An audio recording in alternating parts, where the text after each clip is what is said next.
Ronnie, thank you so much for agreeing to come onto the podcast. One of the main reasons that I brought you on the podcast is it gives me an opportunity to see you. I remember a few years ago sending you a message saying, hello, mate, do you fancy meeting up for a coffee? And you're probably smiling because you can remember this. And you just sent a really blunt message back and said, sorry, I've got no space for any social engagements for the next so many weeks.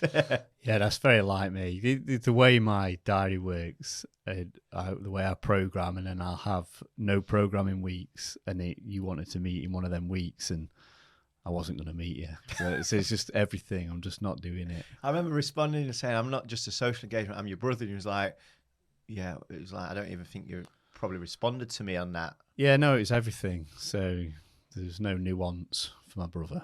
Are you that focused then with your time that if something comes in outside of what you've planned, it's just a definite no? Or have you become more flexible over the years with that? Because I know with your running that you do yourself, your own family, you know, you're a running coach too, so you've got a lot on. However, years ago, if anything else would come in, it would be a definite no. Has that changed at all?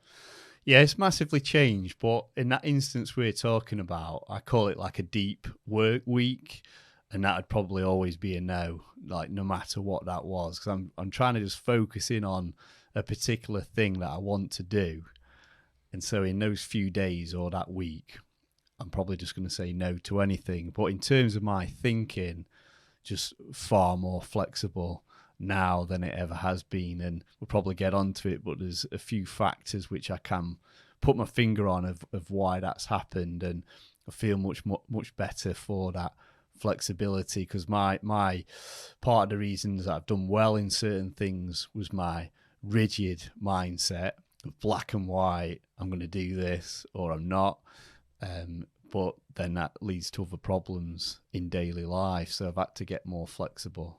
So we'll talk about that in a moment. So firstly then, when you say in a deep working week, what does that look like for you right now?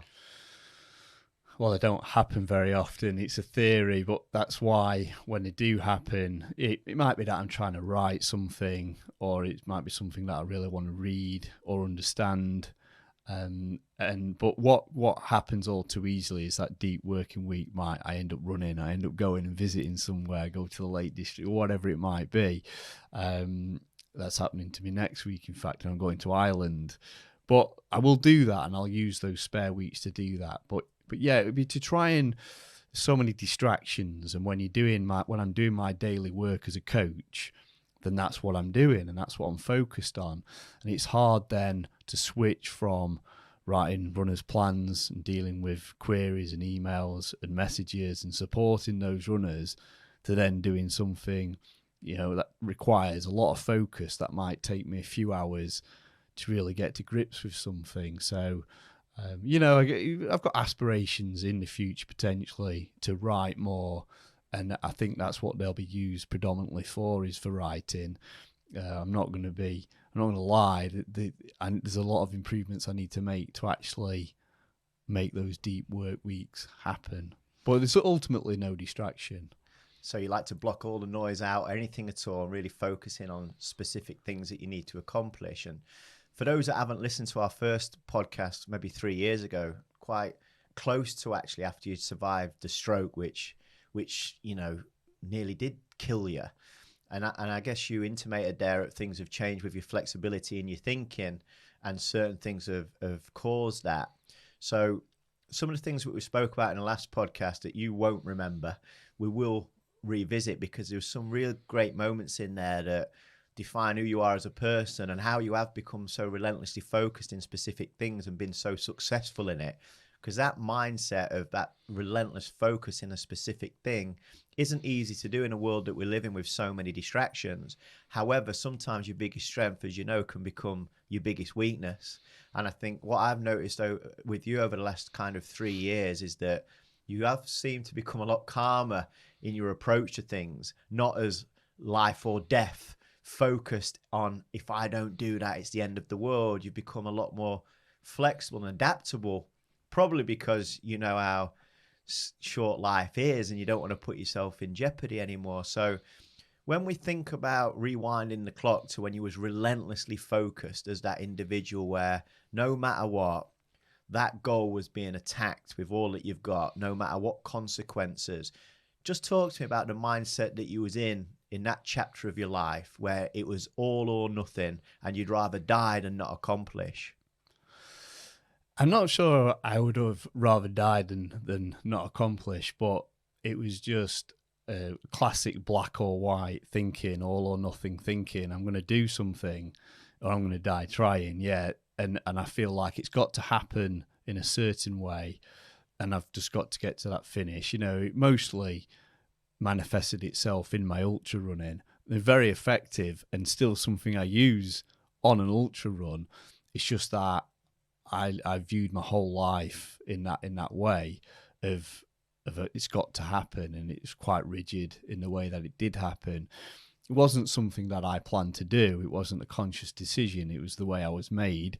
I think it was my default thinking, and it is a thinking error, something that can be utilized. And like we said, it will bring success, but it won't necessarily be healthy success.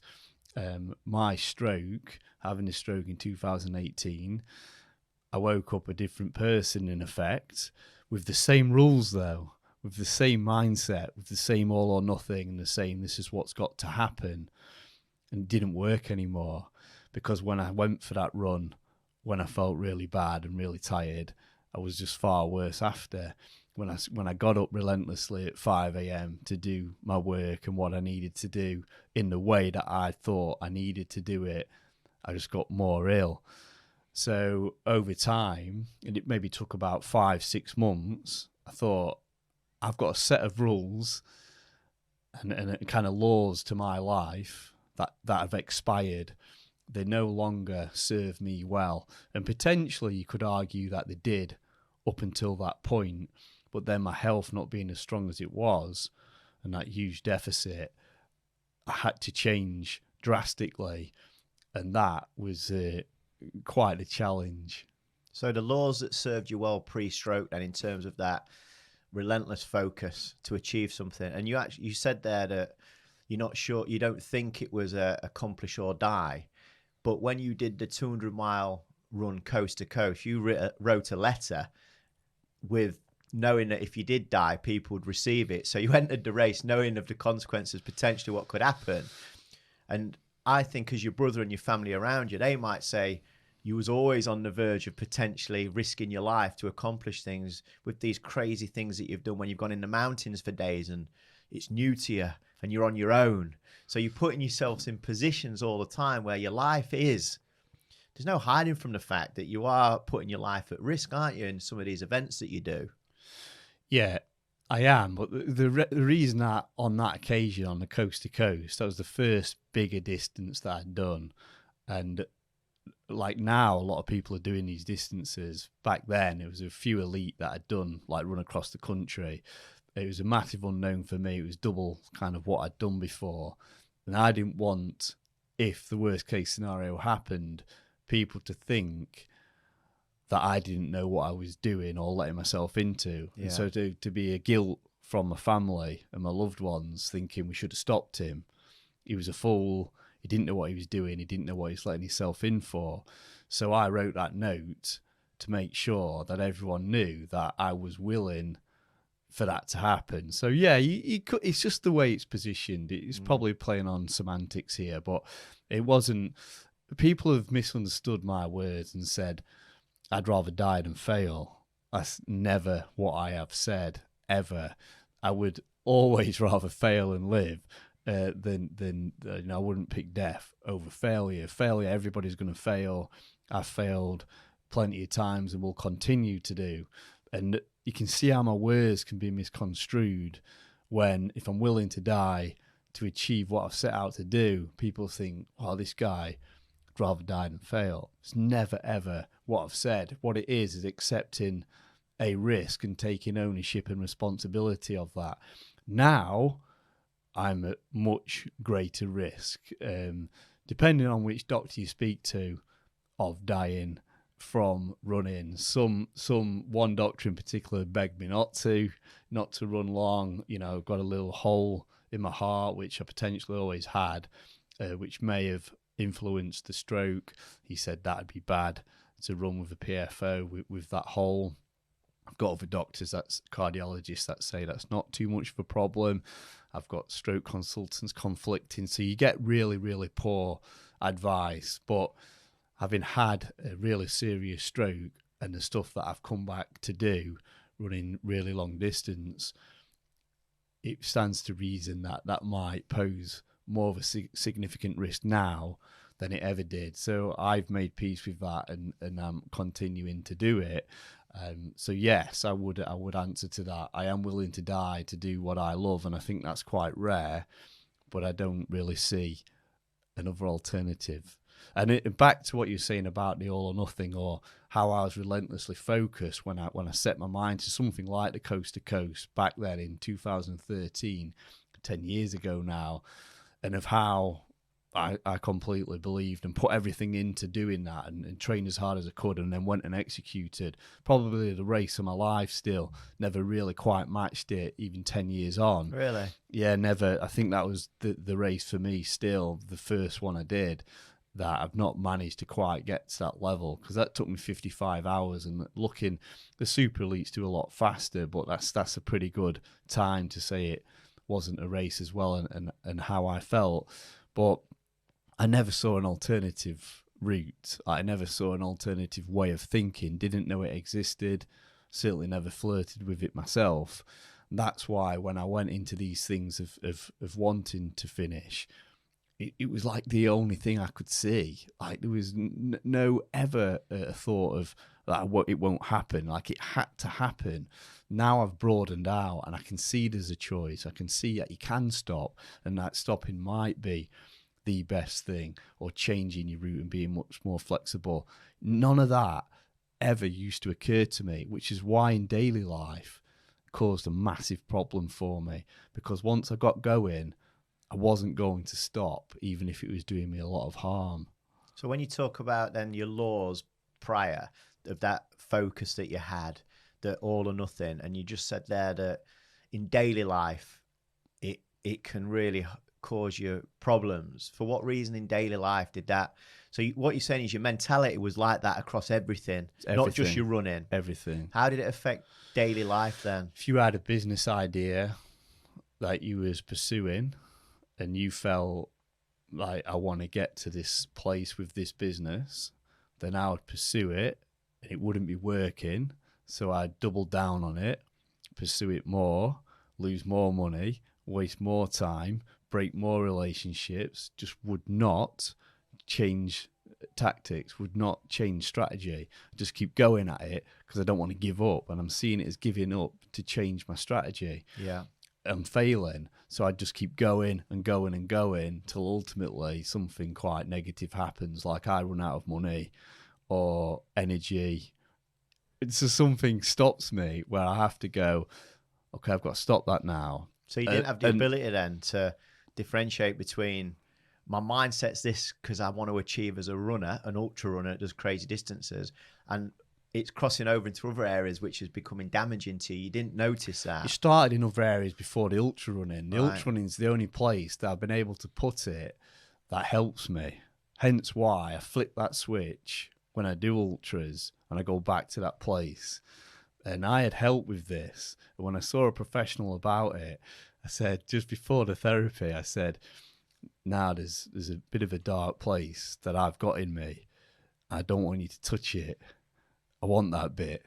And he said, we'll work around it. I won't go to that, because that bit of fire in me, that bit that I'm not happy with, I want that, but I want to be able to manage it, deal with it, cope with it, and not be destructive day to day. But when I need it, when there's something in me that might want to quit, and I want to make that finish line, and it's what I do, and it's what I do within my coaching, I want to be that role model. I feel, I could be wrong, but I feel I need that. So don't fix that. So that's when it serves you well. Keep that broken, yeah. Keep that bit broken, because that discontent, or that slight unhappy place in me, it's smaller now, which is great, but I still got it, and I feel like I need it. What is that then? When you describe it as that dark place, don't go there. What is that? I think it's just a feeling of potentially of growing up, of being misunderstood or not fitting in. Pretty generalized, boring stuff, but just an area of your life or of you, of a self-esteem, of a personality, of a character that you perhaps wish you could change a little bit, but you know you're not going to, because it just feels so rigid in you, and you've come to terms with that. But growing up, it hurt. What do you mean by misunderstood? Because you might say it's boring stuff, but there'll be lots of people that listen to this or watch this that will feel exactly that, and probably have not been aware that they are being misunderstood and not sure how to be understood, or even if it matters about being understood, that will be going through the things that you went through that might fast track them getting out of it. So what do you mean by being misunderstood? Well, I mean, to cut to the chase of this, my son, Indy, he's 5 years old and he's severely autistic. He's non-verbal. And I see Indy doing things that I did as a child. And I'm seeing his autism and I'm recognising traits within me. So in essence, I would say I was probably am autistic to a degree, but so are a lot of people. So when I was honest in my replies to a question, like you said, literal, it'd offend people.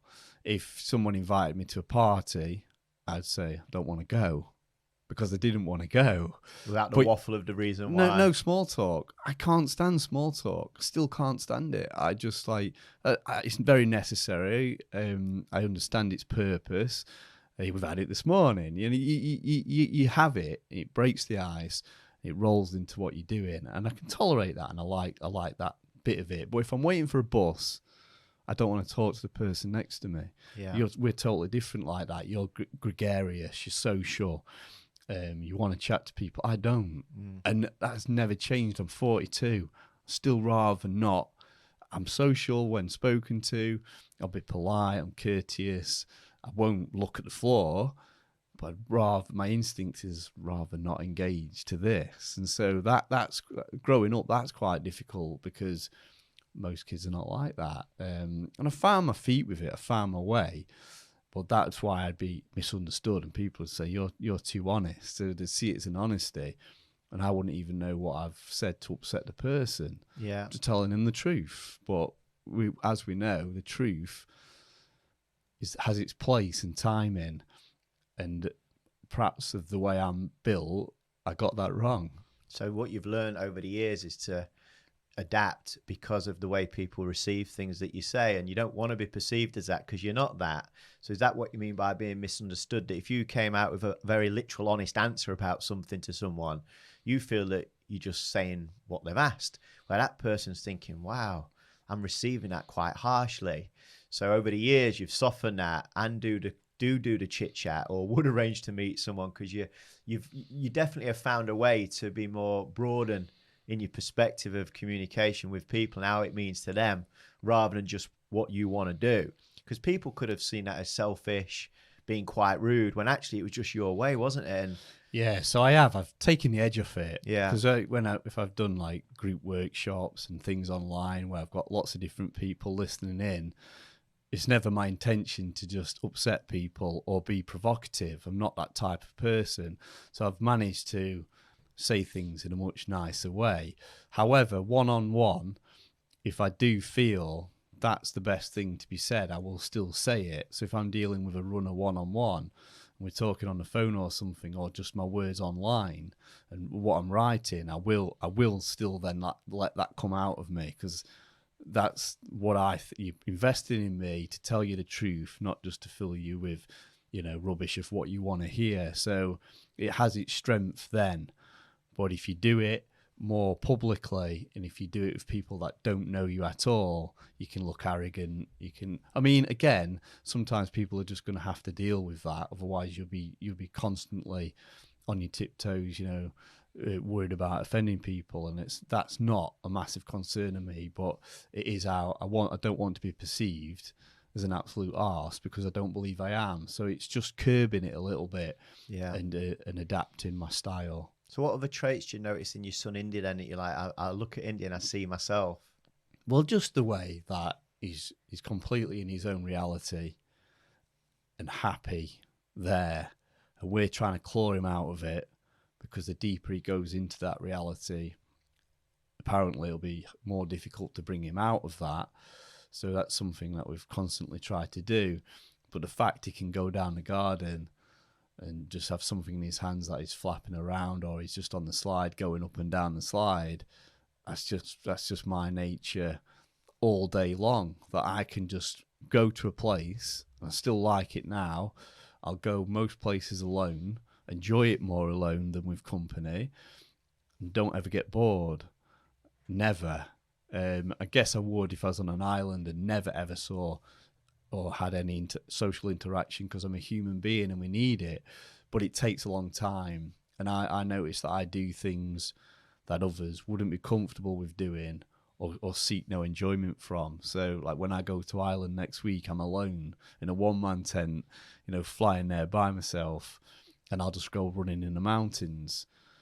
I know people that will do that and like that, but I think we're quite a rare breed of people. But because I'm surrounded by and coaching people a bit similar to me at times, it's become more normalised for me. So yeah, just the way he contains himself, he's okay in that space, and he's okay entertaining himself most of the time, and not needing people.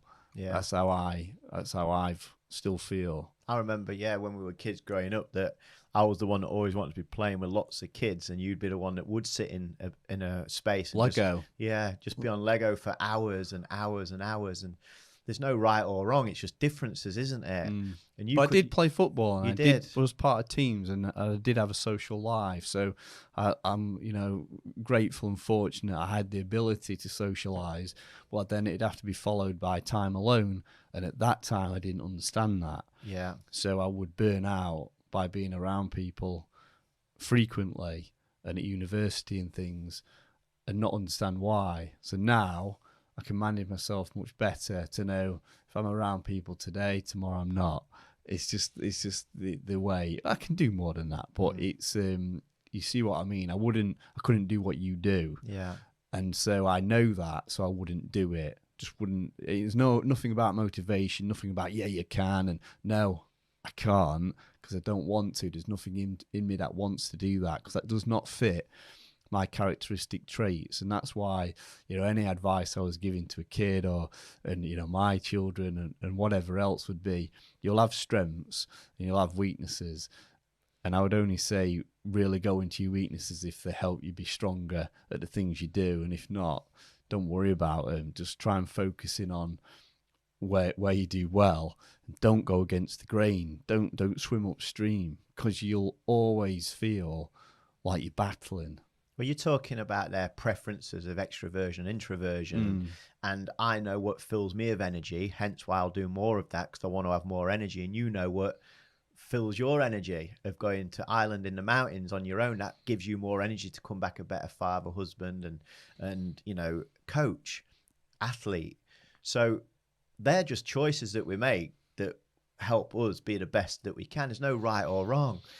But sometimes people think if you want to be alone, it means you're not social, where you just need to be alone. I love being on my own now more than ever. I think it's something I've learned from being on my own so much. I've enjoyed my own company. But years ago when we were young, I'd never be on my own, or I'd be on the phone because I was uncomfortable being alone. You've always been comfortable being alone, and then you've challenged yourself to be more comfortable with being more people, because that's part of your development, and you can do it. When you do it brilliantly. Enjoy it. And then you want to disappear for a day or so, and that's just total normal traits of people with that introversion preference and extroversion. And it's really interesting that you felt that you was misunderstood growing up because of that. And when you was misunderstood, did you know at the time you was being misunderstood? Is this just reflection of years later? It just felt like I wasn't behaving appropriately. I wouldn't want to go to parties. I wouldn't enjoy presentation nights at football. I would kick off not to go to them. You could call it a social anxiety, but I I still feel like it. Don't misunderstand me. I enjoy being around people. I enjoy being social. But like I said, it's got to be contained. It's got to be balanced, and not do it too frequently, because I just don't feel well off of it. And I mean, I think there's a lot of people similar. You know, a lot of people are happy working more remote now because they're not going to be around their colleagues. You know, so it's not just myself. But so with you talked there about 10 years ago, you feel you did the race of a lifetime when you did the 200-mile coast to coast in 55 hours. For what reason do you feel that was your moment? And over the last 10 years, pre-stroke, because we'll come on to what's come after your stroke. So from that moment to the stroke, why do you still feel that was your moment? It's obviously going to have the novel thing of being the first time that I went, you know, closer to 200 mile, and that you can't change. But I think it's just the way that I felt on that, the way that it was like kind of crossing that gap of the unknown that it's hard to do again, because even if you go further, you know that you have gone further. But it was just a feeling that I had, that how well things went, that something was on my side, is what it felt like. And then I've had a lot of illness post doing that's hindered me. So I've done some stuff that I'm pretty happy with, but as a runner, you have this feeling that there's something in you that you can do. There's an achievement that you've got in you. There's a great performance, and it could be elusive. I'm not a fool to that. It could be wrong. But I've got this thing within me, like from what I did there 10 years ago, and it's on my mind because of this 10-year anniversary. You know, it'll be next month, 10 years. And it feels quite poignant to me because I don't feel that I achieved what I felt I could do after finishing that. I feel like, not deliberately, but things that have happened have potentially drifted a little bit.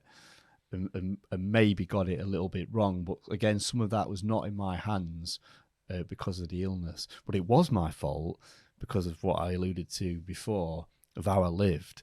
I didn't overtrain. I burnt myself out. I got Epstein-Barr virus. What's that? Which basically, in simple terms, it's very similar to glandular fever, but it's a virus that most of us have within us dormant, is my understanding of it anyway, and that you get really stressed, get really fatigued, it takes a hold because your immune system can't keep it at bay. My endocrinologist, when I asked him, could I have caused this, he said no. He said only if he was very stressed. Now I was a guy like not sleeping, running all the time, but then working all the time and being stressed about things and things bothering me. I was really stressed. Yeah. So he's seen me as quite a young guy, maybe a calm persona, thinking, you didn't do this. You're not a chief exec. You're not like black tie. You're just not that kind of guy. But I was, and physical exercise is viewed as stress to your body. So I wasn't sleeping much, and then I was stressing it a lot. So it wasn't my training, it wasn't my running, it was my lifestyle. So then I got ill.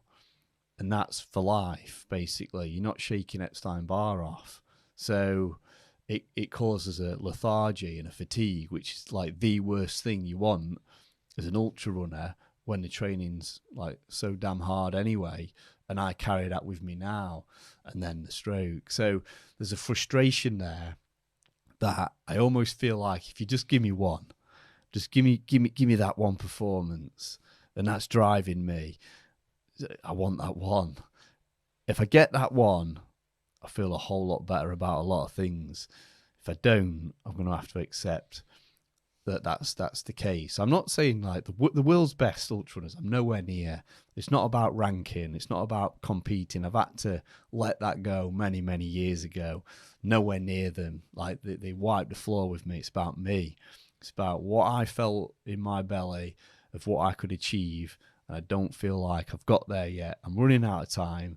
I'm 42, but I do think there is still time in this weird world of ultra running for me to put my finger on it and say that was the one. I kind of matched 10 years ago.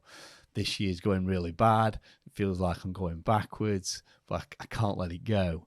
I might get several opportunities and execute a race or a run, an adventure run, where I think, yeah, okay, that was where I needed to be. I can't rest until I've got to try. I've written off that, or I've accepted that I might not get this. What is it though you're looking for? I'll know when I get it, but it's either a much bigger run or a much faster 100-miler, or a big multi-day run, which, I've got a few ideas in my mind, and then for that to come off and for that to work, where I go, yeah, came back from the stroke, and it's not just the stroke, but I've put that feeling to rest, that I went big again, and I did okay, because there's been a lot of times where I've done okay but still felt there's more in me. Now, I could be deluded. I'm not blind to that. I could be wrong. I could think that I'm capable of something that I'm not, but I need to keep trying, and I'm just hoping it pans out for me to get it rather than not. But what choice do I have? I've got two choices. I keep trying with the potential that I get it or I don't, or I stop because it hasn't happened yet. And if I stop, it'll kill me to stop now, like right today if I stop anyway. But then over the years, you get to 43, 44, 45. What if I could have still? What? And then I get to 50 and I go, now you've missed it. It's gone. So it's a feeling that you're striving for. It's a feeling. It's a feeling. What is the feeling then? What is it? Because lots of people in life potentially may not have felt this, but want to feel this. So just explain what that feeling is, because it's interesting that you're talking about your capabilities and what you can achieve, but you're not putting your hat on a distance or a speed or an event. You're putting it on a feeling, and a feeling can be different for lots of different people. And also the feeling that you're searching for, you might accomplish something great, but felt you could have still done a bit more. Is that something you think you're ever going to hit? Yeah, great question. But yeah, I do think I would know. I don't think I'd just keep pushing the goalposts. I do think I would know. I work off feelings. I think there's people have moved away from gut instincts and intuition, and I'm massive on that. I don't think first, I feel first, and then plan something out. And I've got feelings within me and instincts within me.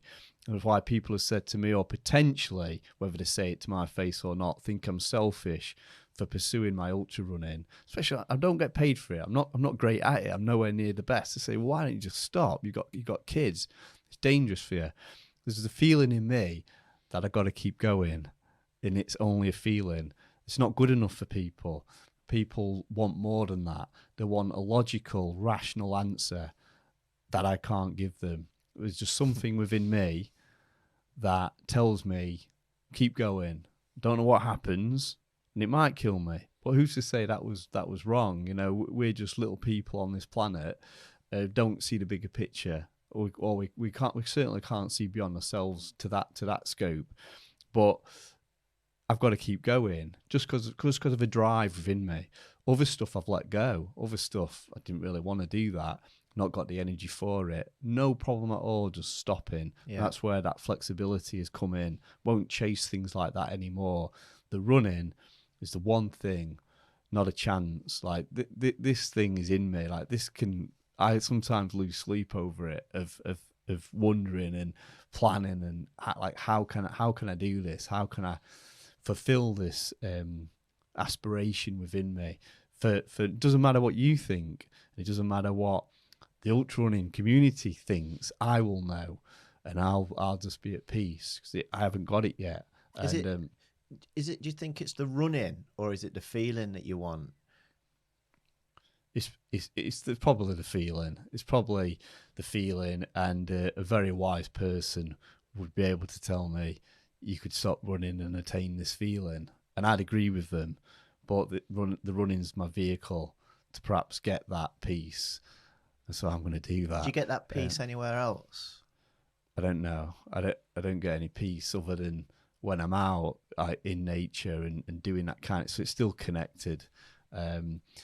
That's why when I had the stroke, my whole world, my whole earth shattered, like it does for anyone who has a massive trauma like that with the stroke, because all of a sudden, and I was incredibly lucky, very grateful for my recovery, and it was the treatment that I received that enabled me to get to where I am again now.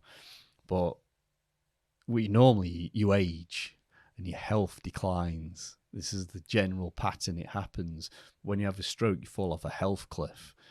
I was 38 in really good shape, and then you're not. And I've got brain damage. I've got weakness down my left side. I've got cognitive deficits that I have to work with and work round. So all of a sudden you've changed. You've had no time to come to terms with that. It happens in a matter of minutes, a matter of hours. And so reevaluating your life then is difficult. Well, the reason I feel it was particularly difficult in my scenario was because of the running. Yeah. Now, it'd be other runners, and unfortunately I know other runners that have had stroke, they often reach out to me because they know I've had one, and I try and offer the help that I can. But it was also my coaching. It was also the fact that I organise running events. So the way I saw it, and I'm not saying I still think it, but I don't know. Hopefully I'm not in that scenario. But I thought, if I can't run, I can't coach it, and I can't organise races because it'll upset me way too much. I can't, like in my coaching, those runners feel like I do about my running, because a runner is big into the running, but an ultra runner, most of the guys I work with and the girls I work with, they live and breathe it. It's a massive integral part to their life, and that's a privilege for me to know how they feel about their running, because I feel it too. And they invest in me to help them do and probably get this feeling that I'm talking about and achieve it. But I've actually lost my way there. No, so here's a picture of that. That's when you had the stroke, isn't it? And you're in hospital. That's not the stroke. That was to try and close the hole in the heart, which failed. So you had the stroke. Yeah. In Christmas Eve 2018. So I remember coming to see you in the hospital there. So you've gone through that. You stroke. However, the surgeon's done it, that miraculously your side, all down your side, wasn't paralysed anymore. You got your movement back.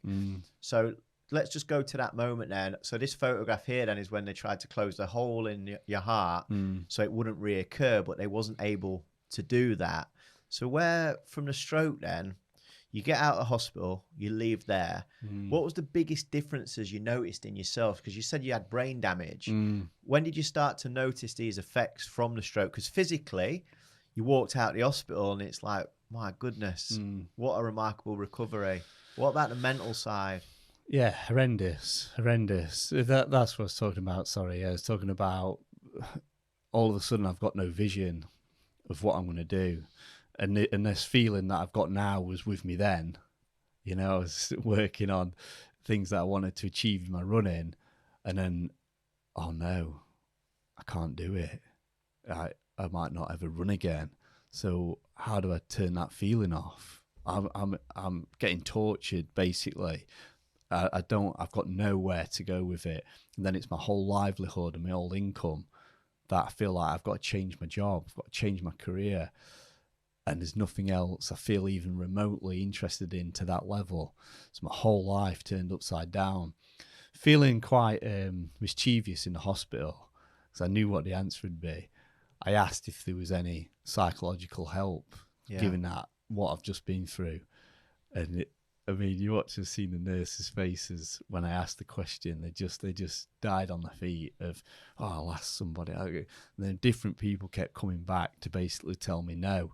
And then I was actually even told, because stroke was a naturally occurring event that had happened to me, I didn't qualify for any counselling or therapy on the NHS. I don't understand that. But I was not even entitled to any. So it was the physical help only. So it's very, very difficult.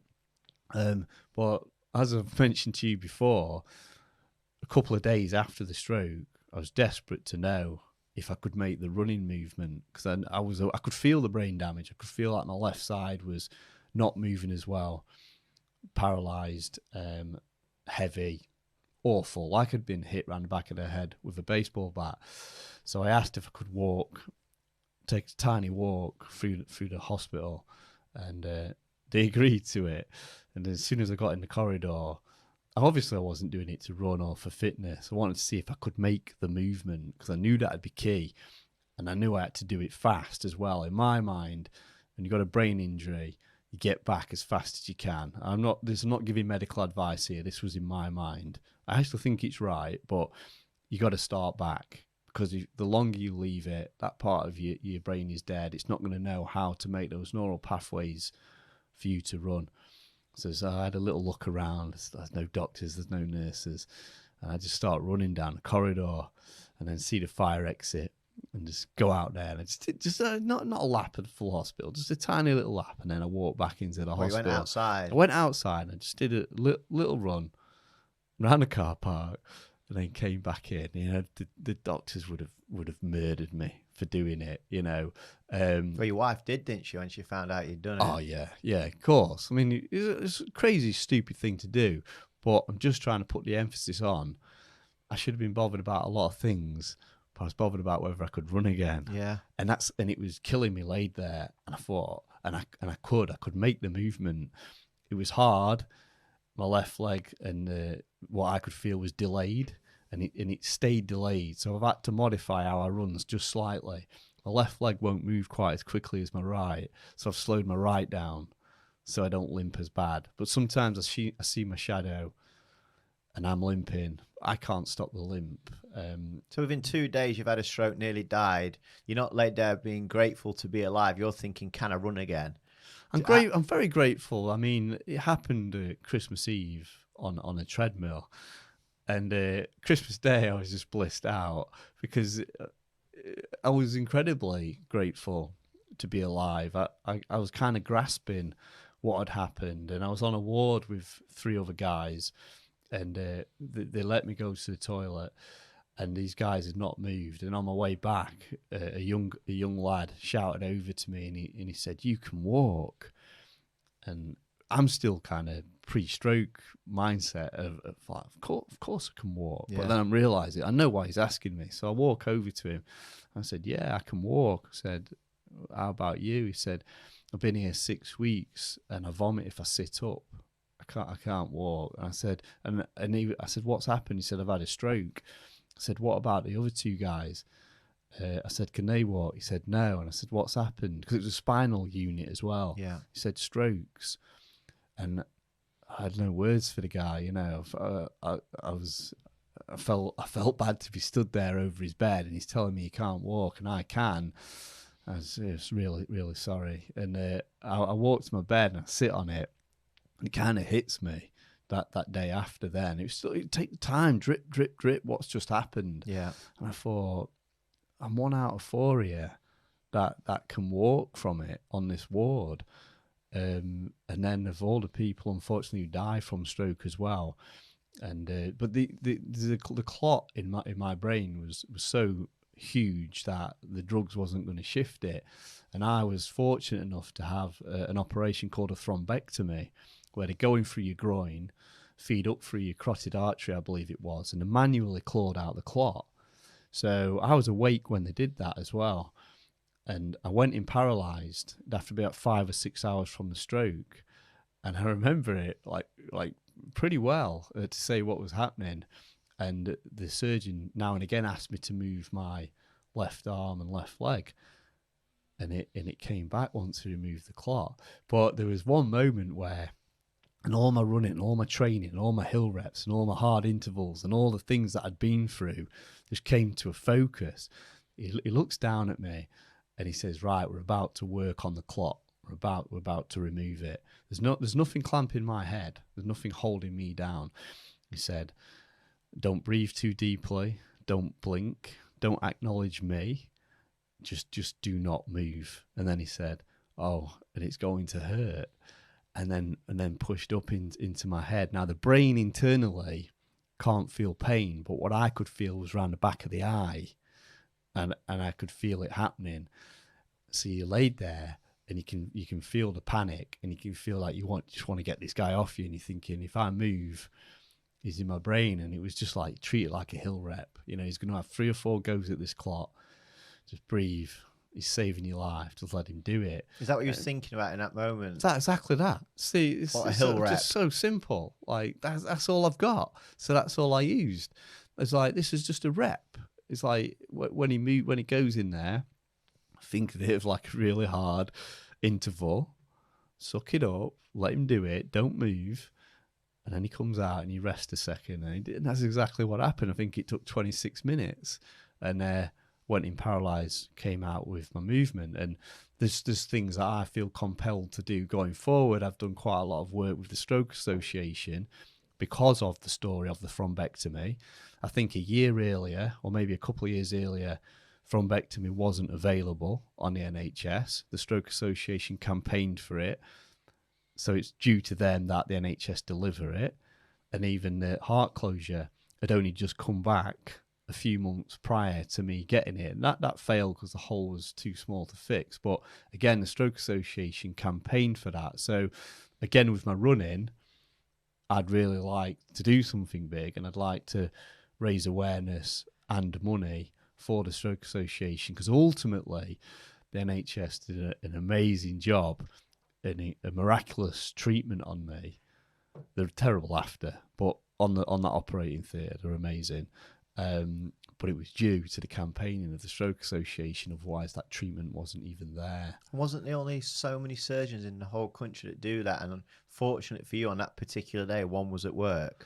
Yeah, and when I had the TIA in January, so obviously I've had another little mini stroke which done me more damage. Which is 6 months ago, you've had another mini stroke. I've had another mini stroke, yeah, which was not optimal and not really congruent with what I'm talking about, right? So of wanting to achieve these things. So terrible year this year in terms of my running, really. And then I had COVID in March, so just really, really difficult. But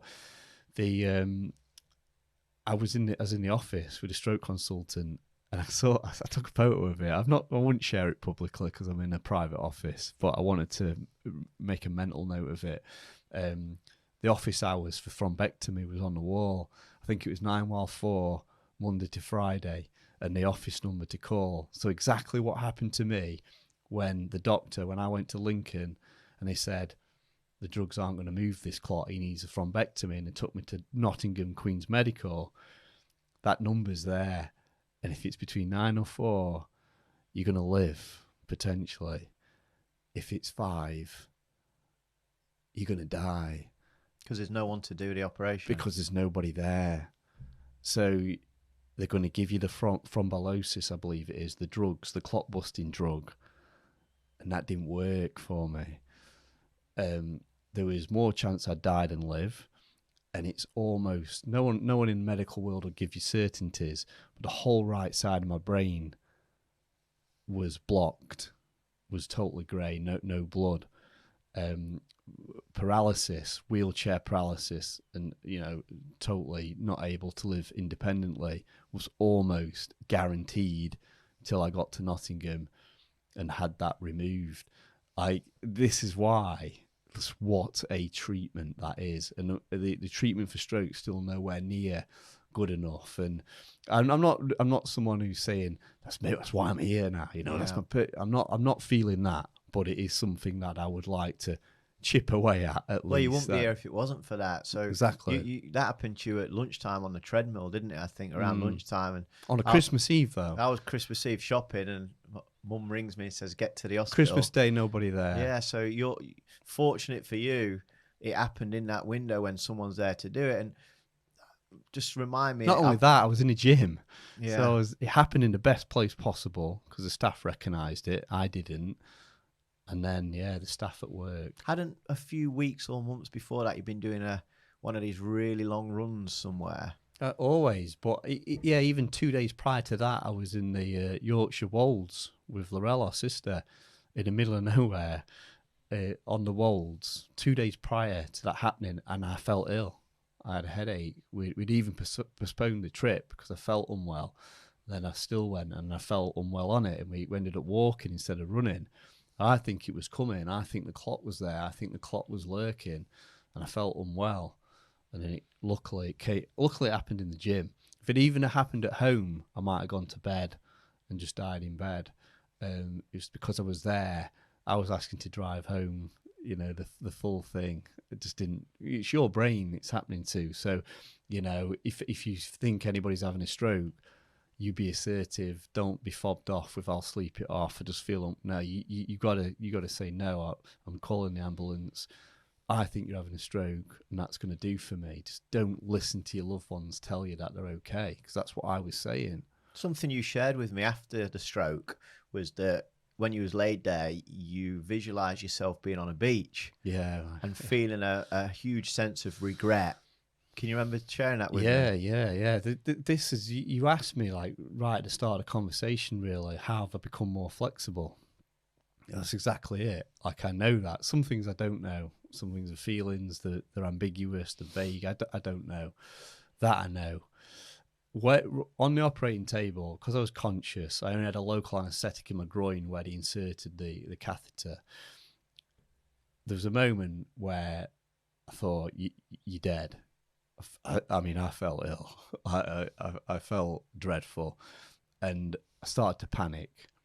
I thought, you're about to die. I'm like, I've gone to the gym, I'm marathon training, and now I'm about to die.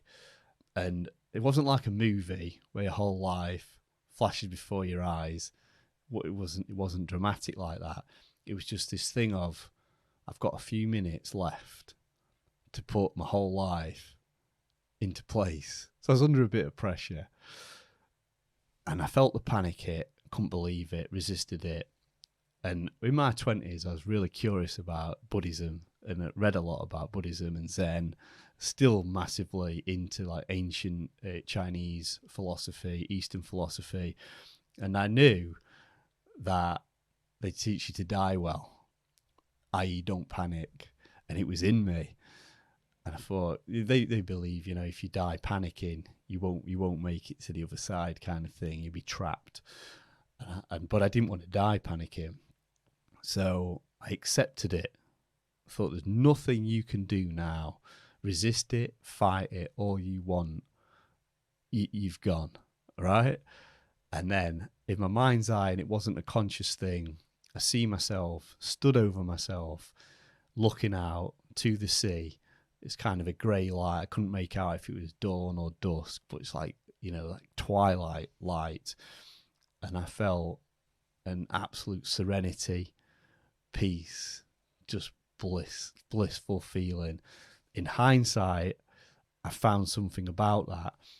In the Second World War, kamikaze pilots coming down to know they're dead because they're in an aircraft and they're going to bomb someplace. They're going to direct hit a factory or whatever it might be. They had the same feeling because they 100% know they're going to die, and then they lived. And it's known as a satori. And this satori is a momentary awakening. It's going to get too deep for the podcast, but ultimately, you're at one with the essence. Some people call it God, universe. You're with it. You've let go of who you are as an ego, as an identity, as a role model, as a father, as a runner. There's nothing left because you're dead. You've just accepted I'm no longer here, and the feeling was amazing. And then I got the regret because then this is all while you're on the table. All on the table, yeah. Then before he's operating on you. He's doing it. Okay. He's doing it. Yeah, he's doing it. And then the regret, bang, because I realised this feeling has always been there for you. This serenity and peace, and this is what I'm like looking for, has always been there. And you didn't have to achieve anything. I'm still a fool. I'm openly a fool for the way I talk about my running because I can't find it in the way I want to find it.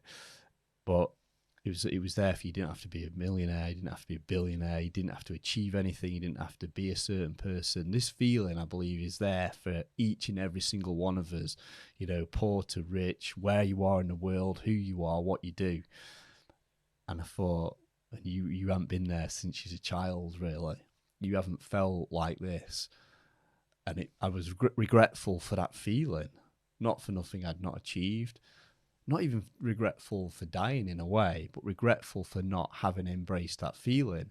And I made a promise to whatever is out there, keep me alive. And I promise, and you can strike me down if I don't, but I'm going to try to attain that feeling. I'm going to let go of things. And that was ultimately the message that I took from it. It took me many months to put what that was. And it was let go. It was just let go of all the rubbish, all the baggage you carry around with you of who you are, what people think of you, the status, how many people are liking your stuff, will you fail, will you achieve, who are you in the world, all of that stuff. Like, let it all go and just be more present and in the moment. And I kind of fathomed that out. And I have to say, whatever the forces are out there, they're being pretty lenient with me, because I can't do it. I tried. I'd like go to the waterside and I'd try and I went to the beach, try to even replicate that feeling.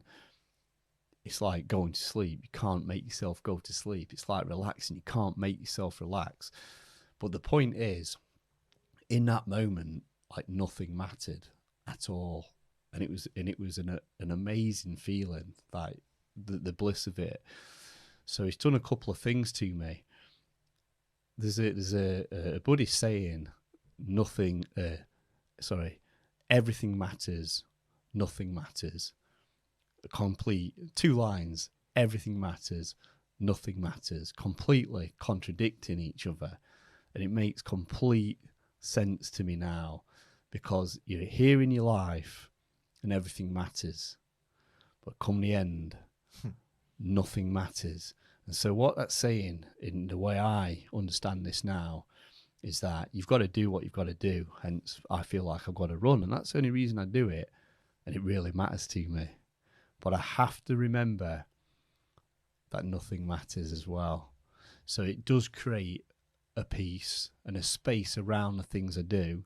And then if we're talking about things that you might not particularly want to do, and I had a few things stacked up with my mindset prior to the stroke, where I've got to make this exercise library, I've got to make this website. Didn't really want to do it. I felt like it was my next progression as professional. It wasn't really my thing to make all these videos, but I'm going to do it. It was going to be hard, but I can do hard stuff because I'll push on through. I have no desire at all to do a lot of them projects now. And the only things that I do are the things that I still want to do and feel that desire to do. Because, like you said, I now realised life is short, and that you've got to pick out. I've got to do stuff I don't want to do. That's not what I'm saying. I don't shirk everything. But the bigger projects that I was going to make myself do, I can't find the motivation, which I see as a very good thing. I can't beat myself up like that anymore, because nothing matters. So it's our brains are always in a dichotomy, one thing or the other. We struggle with both. Yeah, we can't take both, and it's almost always both. You asked me if I had time for food after this, or have I got to go straight back. I said I can have food, and I've got to go back. It's almost always both. There's almost always a middle ground that you can find in Buddhism. They call it the middle way, where it's not either or. And we're surrounded by a dichotomy in our politics, because that's what makes you vote. I'm voting for this, or I'm not voting for that. I'm voting for that, or this, or I support that team and I don't support that team. And so we get hoodwinked by it in our own lives, always thinking it's a choice between two things. It's often both. It's two things together.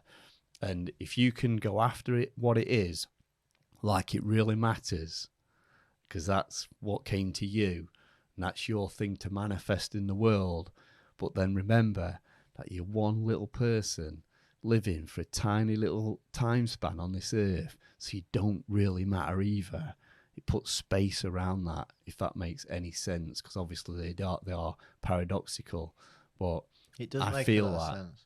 And I think it's really interesting for people to be able to put things in perspective like that, because lots of people don't do things because of the concern if it doesn't work. But when you go, well, actually, it doesn't matter if it does or it doesn't in the grand scheme of life. Why not go for it?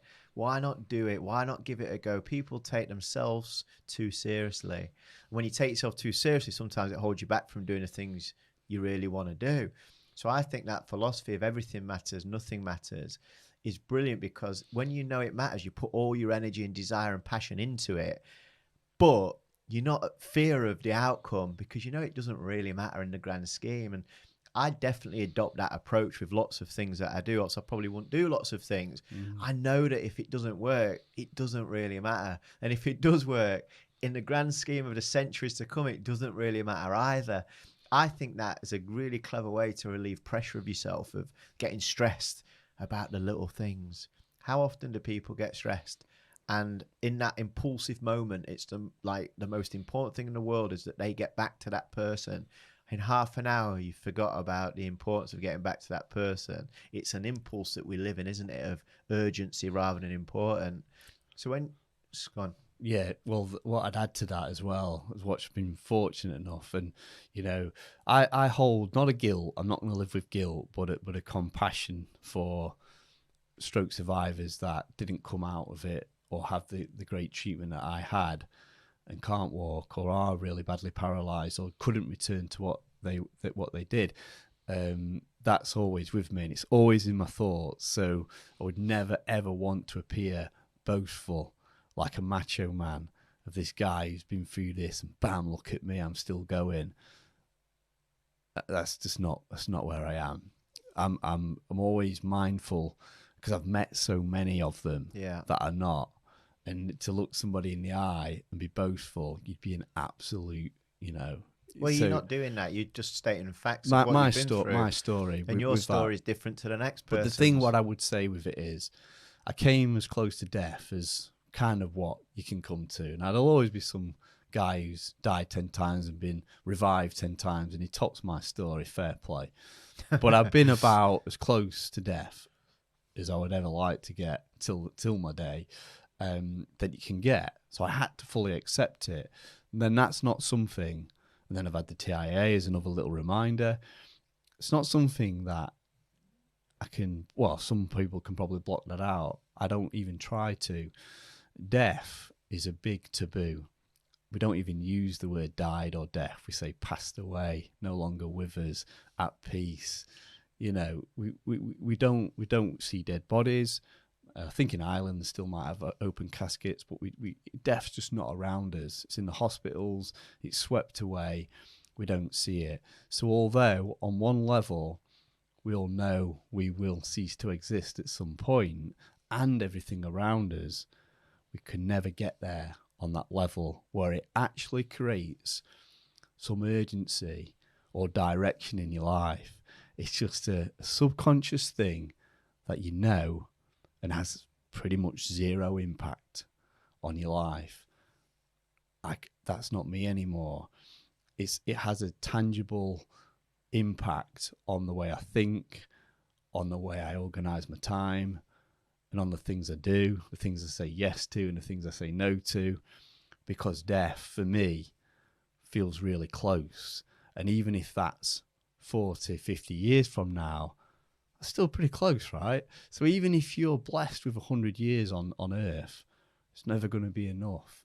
So either way that I look at it, I feel it. I've been there. But also the great thing it did for me, I don't fear it. No fear at all. Because it was coming, and I was able to take that deep breath, accept it, and it was all right. Because it will come. Because it'll come, and when it comes, that's what I want to do.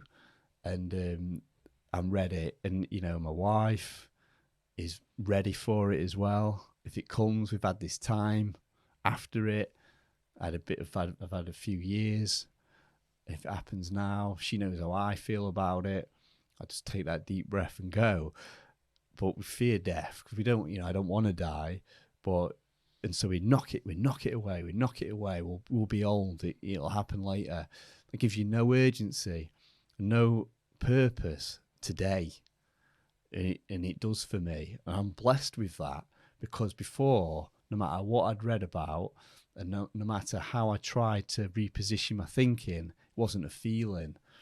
Now it's a feeling. It definitely it contributes to the way I live my life in a really positive way. And again, that's a Buddhist tendency, is to learn how to die and you learn how to live, because it puts not a pressure, but a realization that it's fleeting. And just not to waste it. You think about that when I say it'll come to us all, and we know that, but we probably shy away from it because it's discomforting.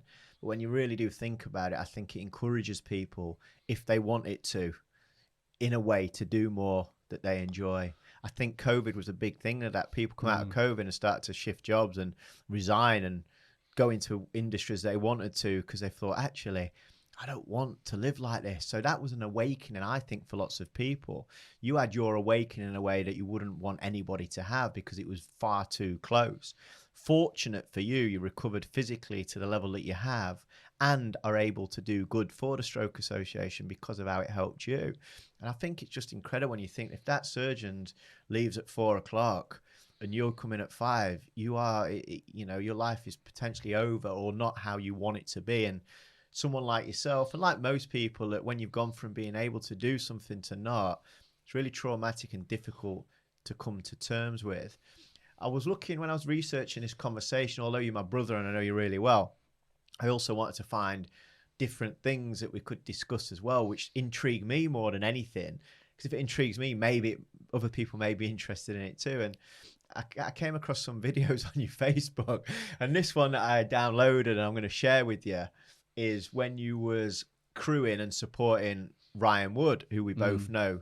He did what's called the spine. Now, I'd like you to share with us, to bring context to what the spine is and what year was this, because I know it was pre your stroke. And then I'm going to play a video that even people listening, not watching, will get to hear. And I'm going to play it for a few minutes. And this will show kind of a bit of that Ronnie Staton that maybe you've learned to tame since your stroke, because the video is, number one, relentless, and number two, it's just so fascinating to hear the words that you're reeling off. So just describe what the spine is. Well, the spine's the Viking Way, so I think it's just shy of 280 miles, but it was in January. Still exists, still goes on now, very popular. I'm actually on the waiting list for it for January, hoping to get a place on it personally. And Ryan Wood was a guy that I'd coached for it, and for that race was quite inexperienced, and did a very rare thing that's not part of my coaching, and you'll understand why. But I said, I'm going to come and crew you, and you've got a week to do it. And I said, I'll come for the whole thing. So you're not even allowed a crew anymore. But I said, I'm coming to the spine. I'm going to support you from the start all the way. So 280 miles. Yeah. And what's your time frame to complete? They had a week. They had a bang on you week. have 7 days. Yeah. To complete 280 miles. Yeah. And it's in snow. I think it's 278. So it's freezing cold. Yeah, it's cold. It's bad weather. It's pretty brutal out there. Very remote. And he starts out, and right from day one, he's like near the cut-offs. And I'm telling him, and he didn't seem as bothered as me, but like, we're day one, we're in a 7-day thing. I call it like the red zone. Like, everybody near that, they don't finish, because if you're near the cut off on day one, you only get slower, you get timed out. So I'm saying to him, you gotta get going, you know. And the pressure was on. Like, it just seemed immediate, the pressure, first day. So why is this such a tough? So 280 miles over 7 days. You've ran 200 miles in 54 hours. So, well, it was the coast to coast 192. Yeah, but, so you know, I think give or take, 8 miles. Yeah. So you do runners don't give or take, mate. People listening might let you off with the 8. They won't. But actually, didn't you go wrong, and it ended up being 204? I did a bit more. I think. Yeah. It's natural. So 200 miles over 7 days. Then you look at ultra runners. You did 200 miles. 192 miles in 54 hours. So why is this so? Just need a bit more kit and the weather, and it's quite a gnarly trail. You know, it's not mountainous as such, but it's up and down. It's just the conditions. It's mostly dark and finding a way. But yeah, it's a very difficult thing to do. How many people enter that at any one time in that race? I think there's about 100, 150. Yeah. A lot of DNFs did not finish. A lot of people drop out. But it was the way that he did it. He was no good for my for my stress levels, you know. And I was just kipping in the back of the car and sleep deprived and all the rest of it, moving along. And then he was really sleep deprived because, again, this is the beauty of what I love about. That's not really ultra running as such. It could be classed as, because if you could hike fast, you'd make it. Yeah. But the essence of ultra running really is you can have a plan, you can have a strategy, and then none of it's working. And you're there, and if you can't be resourceful, and you can't find a way through it, and you can't turn around the doubt and the negativity just to stop, then you don't make it. So it is a real presence that you have to have. You have to have a lot of trust in yourself to be able to get through what it is. You can write down your race plans and your race strategies and your schedules and your timings and what you're going to eat and what you're going to wear and where you'll be for your crew. And then you just get kicked in the nuts day one. And you're like, the whole plan makes no sense anymore. How do I get to the finish? And that's what I love about it, because it's a real test of human endurance, but also resourcefulness. And that's what's advanced us to get to where we are now and create all our own problems. But it's what we are as human beings, that ability to adapt and get through it anyway. That correlation that you're talking about there is important. I think people listening to this that have little interest in running or hiking, or that people sometimes think that these conversations aren't valuable to them. I can see a massive synergy with adapting when your plan's not going well in a run, to adapting when your life's not going well in a relationship, friendship, business. You've got to find a way around it and not just let that barricade stop you. The video I want to show now is you kind of a week in, and I think you talk about Ryan's close to the finishing line, but you're sleep deprived. It says on the video like you had 10 hours sleep over a week, and you go into this crazy rant. And people that know you now and haven't known you over the last few years might think, where is this guy coming from? Of course you're sleep deprived and you're in that frenzy. You just start to, and then this goes on for like 5 minutes, so we'll show a couple of minutes of it. And I just want to, I thought you need a minute. I think I know which one it is. And I want to just 10 seconds gives the vibe. But the words are important. I think the words that you say are important when you really listen to it. Lots of us have this in life without knowing it, but don't actually address it or think about it in this context. So we'll play the video for a minute or so, and then I'm going to ask you a couple of questions about some of the things you said. Yeah. You remember this one? I remember it, mate, yeah. Are you ready for this? 24 hours left on the spine race. It's 10 a.m. Friday. He was until 10 a.m. Saturday to finish. He's got a 27-mile snow-capped mountain range to cover in the Cheviots. We've just heard in Burness that the best pace you can keep on this mountain range is 1.5 miles per hour. Last night I was under a lot of pressure. I've had 10 hours sleep in a week, so my mind might have been foggy. I needed it clear. People around me saying that the cut-offs are so generous. People saying that he's done fantastic and he's got plenty of time, that it's easy. Even experienced runners telling him this. Shh, because my heart was like, no. Get him out. The dream is there. You can almost feel it. Do not let him get timed out. Get him back out. I sat there for 2 hours. I needed help. I pinged a few messages out because I didn't like what I was hearing. Damien Hall, thank you, brother, because you confirmed in my mind what it was. With everything in order, with everything hurt, blisters, snow, hungry, feeling ill, getting lost, Navarres, I worked out the average pace he needed to do was 1.5 miles per hour. This is to the wire. This is till 10 to 10 in the morning. But guess what? Guess how Ryan's responded? Oh, he wants this. He is hungry. He loves it. He absolutely loves it. He says, watch that dot. Watch that tracker. He is fighting. This is like Rocky. Round 15, he's been battered for 14 rounds. And then that left hook. I used to watch Rocky and then fight with my brother. This is the way it is. This is inspirational stuff. Celebrities nowadays made famous for nothing. They ain't nothing. This is the real deal. This is heart. This is courage. This is someone you want to look to. We've all got goals in life. What do we do when we're under the cosh? Do we move round it, go over it, or bust through it? Look what Ryan Wood does. He deals with it, and he busts straight through it.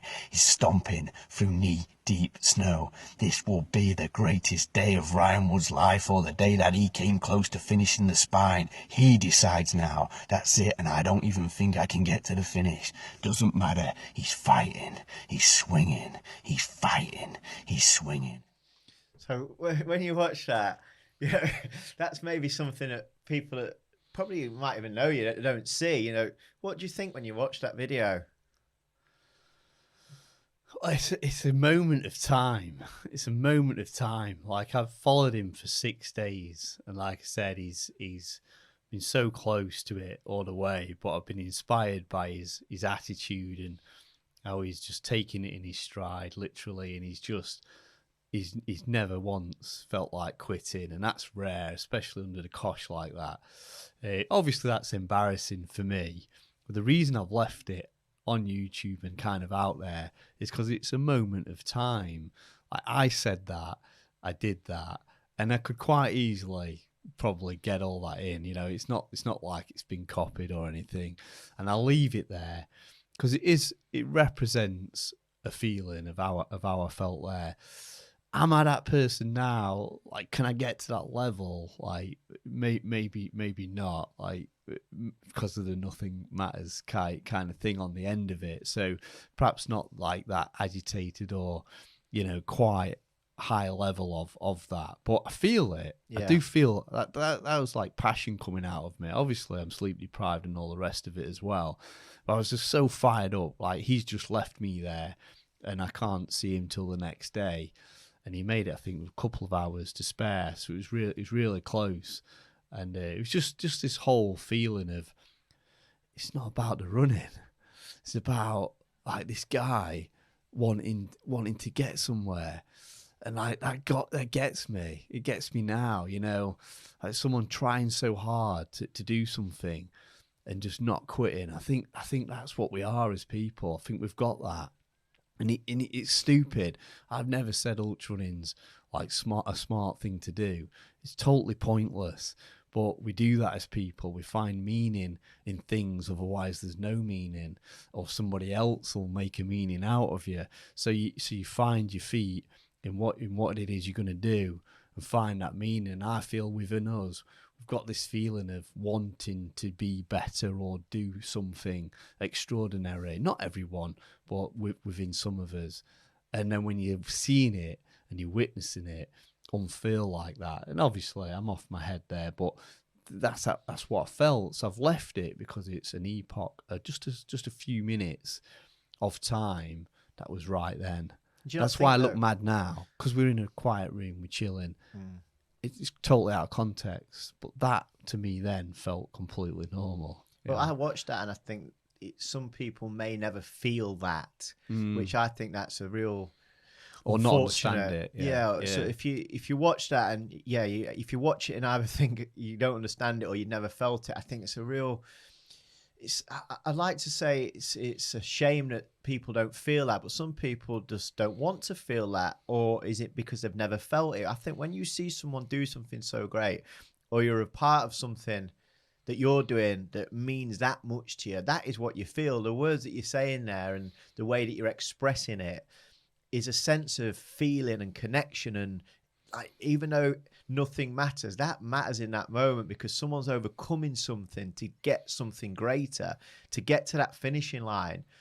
And I think it's missing in society, especially young people, that what we see on that video, I think epitomizes being alive to a degree, that you feel that connected and compelled to something, that it brings that out in you. It doesn't have to be in that way. No. It can be in a different way. It can be an energy towards something, or that feeling that you're talking about there, and that energy that you're talking with.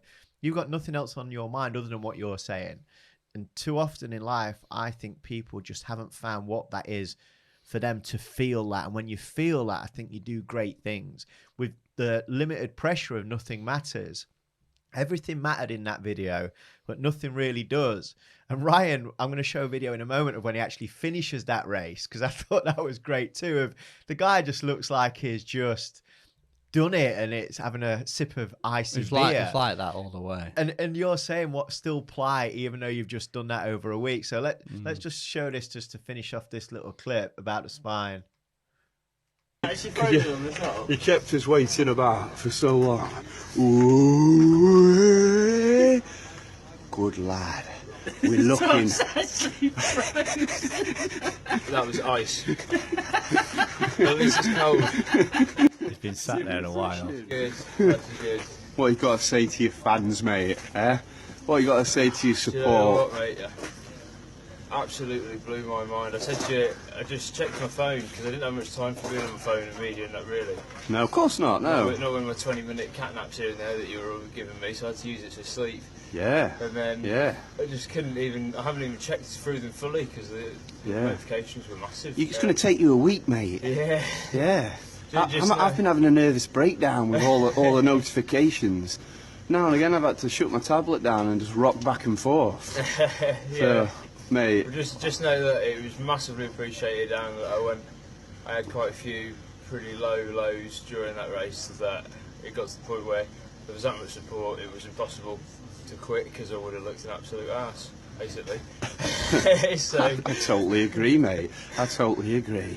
So, did it help you? it did indeed. Yeah. Pulled you through. Have another little swig of your icy beer. Go on, a bit more than that. What a week. 268 miles. 68. And then we'll look after you, mate. Good lad. Do you think it's going to work after that?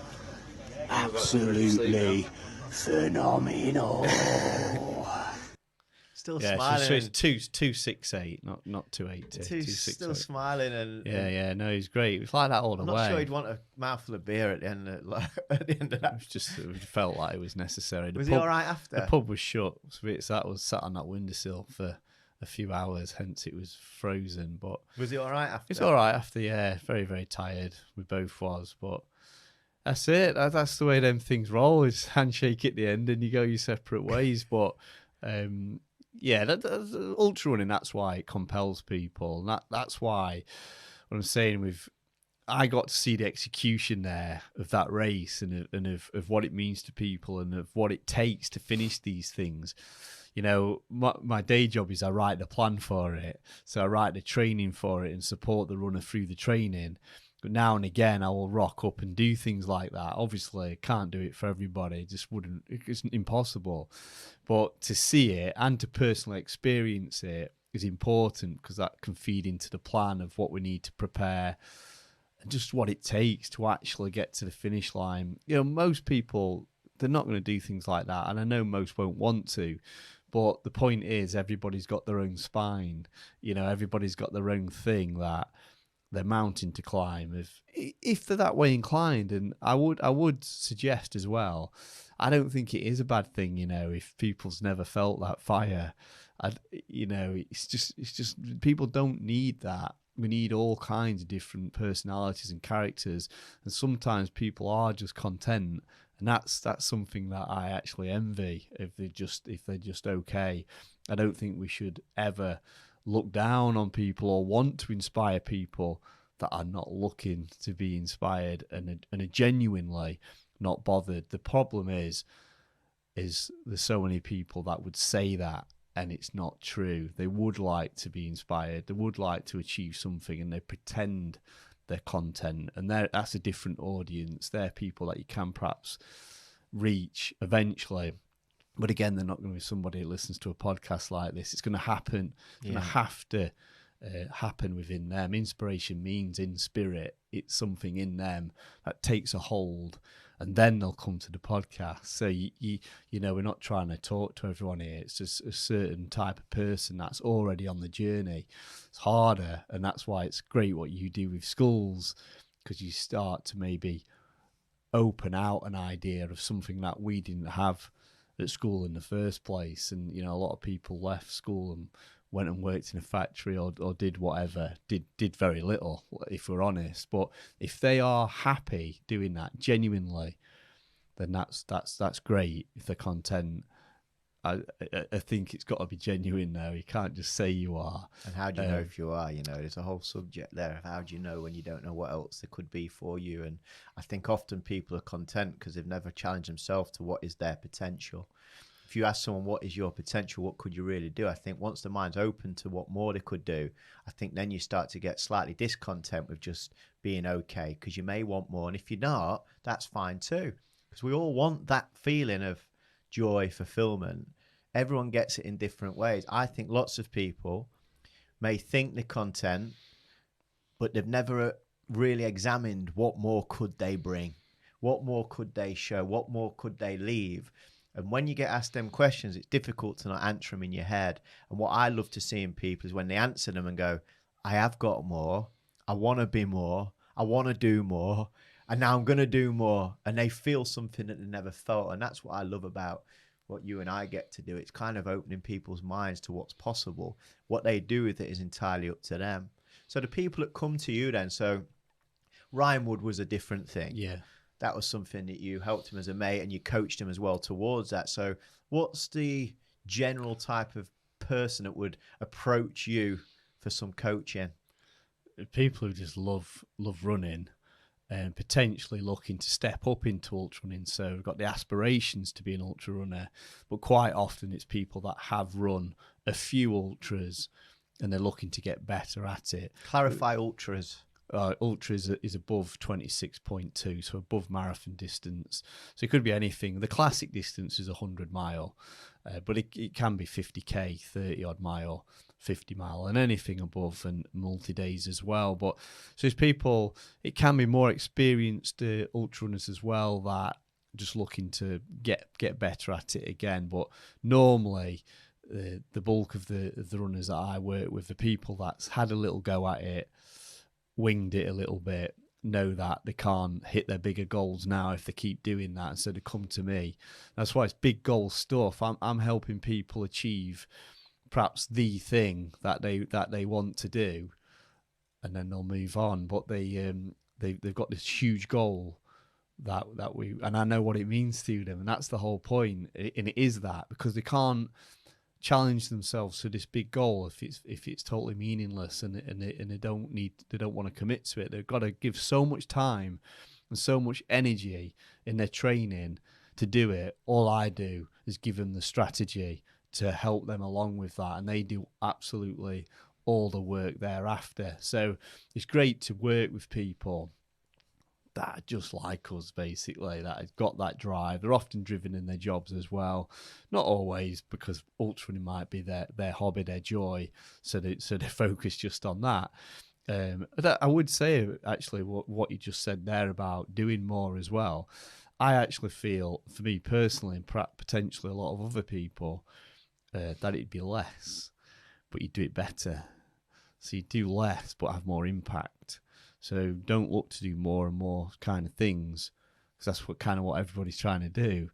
And that's when, right back to the deep work weeks, that's what I'm trying to do. I'm trying to focus in on a particular subject or area that I want to know more on, because I'm a knowledge worker. As a coach, I'm a knowledge worker. I'm not manual labour. It's like, what's in my mind and what can I share? So I need to be working on my knowledge, and to do that I need to cut out distractions and go beyond what other people are doing. But I'm not doing more, I'm doing less. But doing more of what you really want to do. It's just totally zoning in on, so in fact actual output's probably less, but it's more impactful because it's got better scope, it's got more influence, because you know your stuff now. And that's what I try and do as a coach. I just don't get distracted by things. I've got my runners, you're my priority, and I'm going to work with you, and we want to hit this goal, and I know what it means to you because I know what it means to me. And obviously as a coach, it's like a victory to me as well when they win, and I feel the same about it as when I do a run and I want to finish. I want to get that message from them saying I've done it, because it's so much time. It's so hard when you don't get the result and you have to go again. And how many times can you keep doing that? So you need the result in the end.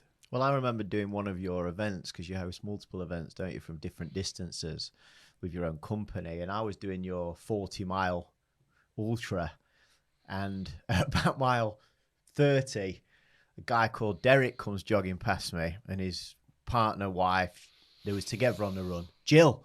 And we got chatting. And I think the guy was like in his mid to late 60s.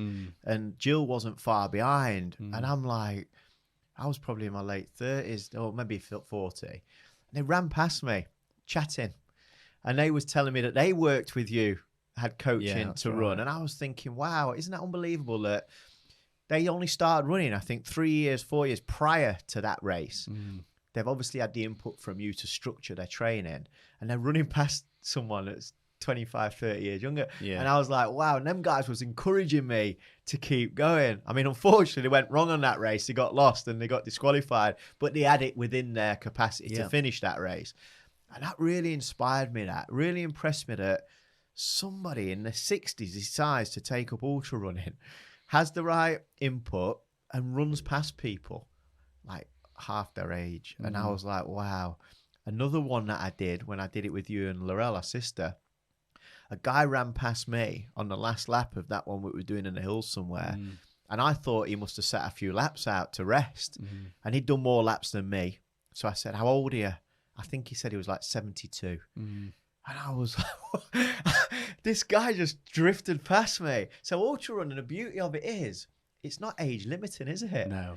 The oldest guy on the Dukeries 40 this year, because I spotted him on the entry list and I gave him a shout out in the race briefing. My race briefings don't tell you anything. It's all been on in the notes, so I'm not going to go through the notes. You've read them or you've not. I just want to have a bit of banter, really. I just want to try and put the nerves at rest and just get a chance to speak to everybody. And he was 74. Wow. Guy called Andy Cole, and he's 74.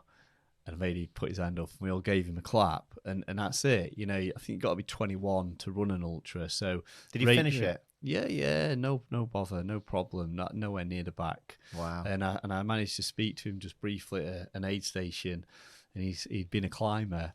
I think he moved to Holland and took up ultra running because it was flat, and in his 60s again. So he's 74, 40 mile. Now, these are just numbers, right? But when you think of a 74-year-old person, and if you actually know someone around that age, it's 4 years older than our dad. You go and speak to them and look at them and think, could this guy or girl go and run 40 miles? I'm almost certain you would be like, not a chance. Yeah. And yet, there's people doing it. It's what I love about it. Yeah. It's just people. It won't work for everybody. You know, I hope I'm that age, and people are thinking, I wish he'd stop, and I can just keep going. That'd be, you know, a dream fulfilled for me as well. Just to keep going, not achieving anything, but just the achievement would be that I'm not dead yet, and I'm still going. It's incredible, and it does open your mind to what's possible. And what it does, what I really love about it, turns aging on its head. Yeah. Like, so much in society gets put to age and aging, bad backs and immobility and health issues. And you know what? It's not age. Some of it is age. A tiny bit of it is age. But for me, what the medical profession does when they don't know what it is, they say it's age. Yeah. Then we've also got all the cosmetics and everything else happening in the high street that tells you can't look old, you can't age. I'm loving aging, and I think you should be thankful you're growing old, you know. But we're not surrounded by a society that welcomes aging and wrinkles and going grey and going bald and everything else. It's a no-no. Like, what do you mean? Like, aging is the most natural process that every single human being is going to go through, and we've got a society that condones it and tries to give you beauty creams and surgeries to reverse it. Insane. Embrace your aging, grow with it, develop with it, and do the very best you can in that process. And for me, ultra running absolutely gives that the best example of the few individuals that are able to do that. And obviously, it's quite an unconventional thing to do ultra running anyway, because you run a lot instead of being in the office, and you do things that are considered not normal. So I just love that whole philosophy of it anyway. But then when an old dude rocks up and does that, I'm like, God, I love this sport, because where else is that happening? You know, wonderful to see. it's just, really is great yeah. for the I spirit. think anyone looking in on that is like, I can't just blame age. You're full of admiration, aren't you? And you're looking. Can't just blame age. Yeah, it's so Yeah. good. You just a lot of people that you work with, then these coaching clients that you have for running. I can imagine that there's a lot of mindset that goes into that. It's not just about here's your running plan, follow it. How much do you work on the mentality of the individual? How do you know how much of that to do? Well, I'm cognitive behavioral therapy trained as well, so I see things. That's why I love the written word. So I work online, it's remote, and that makes you've got to be concise. With that, you see everybody's thinking errors and traps, and in words, speaking, you can get away with it. You can fob things. You see it in black and white, what people are saying to you, of what they think, or their nerves, or it's there. And they've had to think about that to compose that message to send it you. It's a huge part of it. You get physically tip-top, in great shape, and then quit as soon as it gets hard. You're never going to hit that goal. But the thing is, if you train properly, physically, you're training your mind. You can't separate the two. There may be independent things to a degree, but they're interdependent. They're working together all the time. If you're following a plan, and yeah, you've got to be flexible, but you're physically training, you're training your mind, because when it gets difficult, it's been difficult in training, you carry on, or you find a way through it. You're training your mind just as much as you are your body, your strategy for your fueling, for your hydration, for your kit. You can't separate the two. But if you fob your training off, the mindset doesn't get installed either, because you've actually taught yourself to quit. I've just put it out today, a blog about running in heat. If you have a hot week like last week and you just start shirking your runs, you're opting out and you're saying, doesn't really matter, I can get away with it. Well, a week will matter if you've got a real big goal. So your event might be hot for starters, but you're starting to pick the opt out, instead of, how can I do this safely? Can I do it in the morning when it's cooler, or late in the evening, or on a treadmill in a gym and aircon? But I can't just say no. So that's mindset training straight away, from just adhering to a plan in the best way you can. But then there'll be other little factors that we might just have to hone in on just a little bit. Self-belief and thinking habits. All or nothing is ubiquitous with ultra runners, because we're extreme quite often in our mindset, because we've chosen to do something extreme. So there'll be a lot of pressure with all or nothing, because you're going to finish and get the result you want, or it was nothing, and all that 6 months was wasted. It's not true. Yeah. But that's what you think, because you've brought yourself on, you've trained for 6 months, you've improved. So I'll bring things out like that. What happens then is the pressure lifts a little bit. You still got the hunger and the desire to do it, but it's not the all or nothing anymore. And I'll see thinking habits like that, and we don't have to do a session, we don't have to do a call. Just put that in a message. They see a different viewpoint. Yeah, thanks, Ronnie. Yeah, you're right. I see that. Actually, it wouldn't be a waste of time. I can't do it. I'm not prepared. Okay, your preparation may not have been ideal. I can see that. I do believe you can do it, but ultimately you are the one. Write out the things that could go wrong. What would you do if those things happen? Then when you stand on the start line, you realise there's not that much that can stop you, other than you saying, I'm not carrying on. And sometimes that'll be right for the person as well. So yeah, it's not a separate thing. I feel when somebody trains with me, it's just dripping in, because that's the best way to change something. Yeah. Not a massive session on something, but just coaxing them into a certain mindset. And also the belief that you show in them will give them belief. We all know that. That's factually proven. I know, factually proven. but a dismissive kind of thought to have is just saying that because he's my coach. I'd never say it, and that's where this honesty thing comes in, because if I don't believe it, I tell them, and I want them off it. Yeah. I don't want them to start. If it's really close, I won't say it. But that conversation's not coming close. That conversation's coming 3 months before, and we're looking at it. We make a mutual decision, Yeah. and it's an informed decision. you know, you've got this massive run coming up. You've been injured. I think we're pushing it. I don't think you're going to be right for it. They pull off.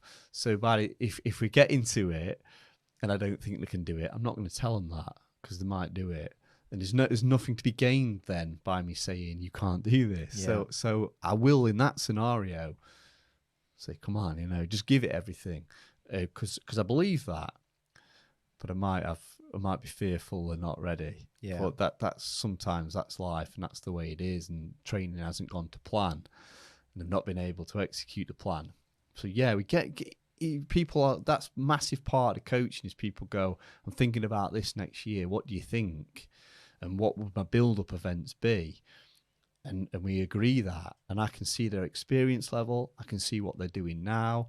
I know their mind from their messages. And go, that's 2 years too early. Yeah. And I tell you why, and I'll explain. Or, yeah, you've got time to do this. I believe in you that you can do that. And that's the coaching process. It's quick, it's simple, but it's on point with this is what this guy needs to do. And I think some people just view it as a plan. Yeah. And they get all that with it. And so it sharpens the learning curve as well, massively. Instead of going on ultras, when I started ultras, only a bit of advice you'd get off someone who say, oh, when I start drinking Coke, I feel great. Things like that. It's like non-transferable bits of useless advice, really. And you get a coach, and it just steepens that learning curve massively. So one of the races that has always stood out to me for you, and this is the last one I would like us to talk about, because I'm conscious of your time, is that when you did the hill. And the reason I love the hill story over, I enjoy all of them, and I've heard them all multiple times, but the hill really stands out for me because of when you start to talk about controlling the controllables and how you start to think of that on that hill, of how people was dipping out because of things outside of their control, and how you managed to remain in focus of what was in your control.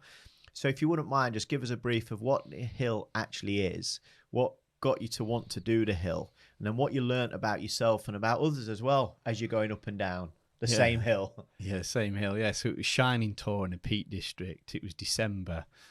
It's 1.5 mile to the top, 1.5 mile back down again. So it's a 3 mile round trip. It was 55 reps, so it was 160 miles up and down that hill. You had a dibber, you dibbed at the top and you dibbed at the bottom. Behind the caravan screen, there was a TV that counted your reps. If you forgot to dib at the top and you came back down, your rep wouldn't count. So you had a bit of paranoia returning to the bottom.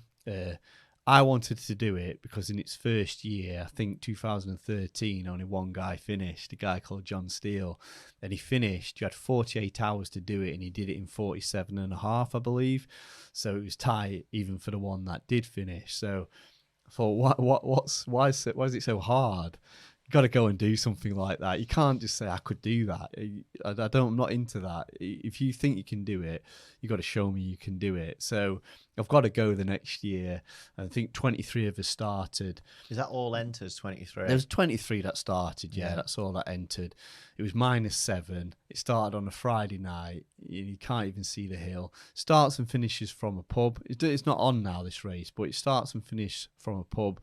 But he's only allowed in the pub at 20 minutes for any amount of time, like the max amount of time. So couldn't sleep, basically, couldn't really rest. It's just got to get out in the cold again because it was a non-stop race. You're going up and down the hill, people start dropping out naturally, and there was a bell right near where you dibbed at the caravan. So if you want off the race, a bit like the Navy SEALs, Hell Week, I think they call it, you ring the bell. It's quite a demoralising thing to have to do, and you ring the bell. The bell starts ringing out. We had 12 hours of torrential rain. It was 70 mile per hour wind gusts that knocks you off your feet, never mind running. And it was -7. So once you get wet, you get very cold. Got to about 6-7 people.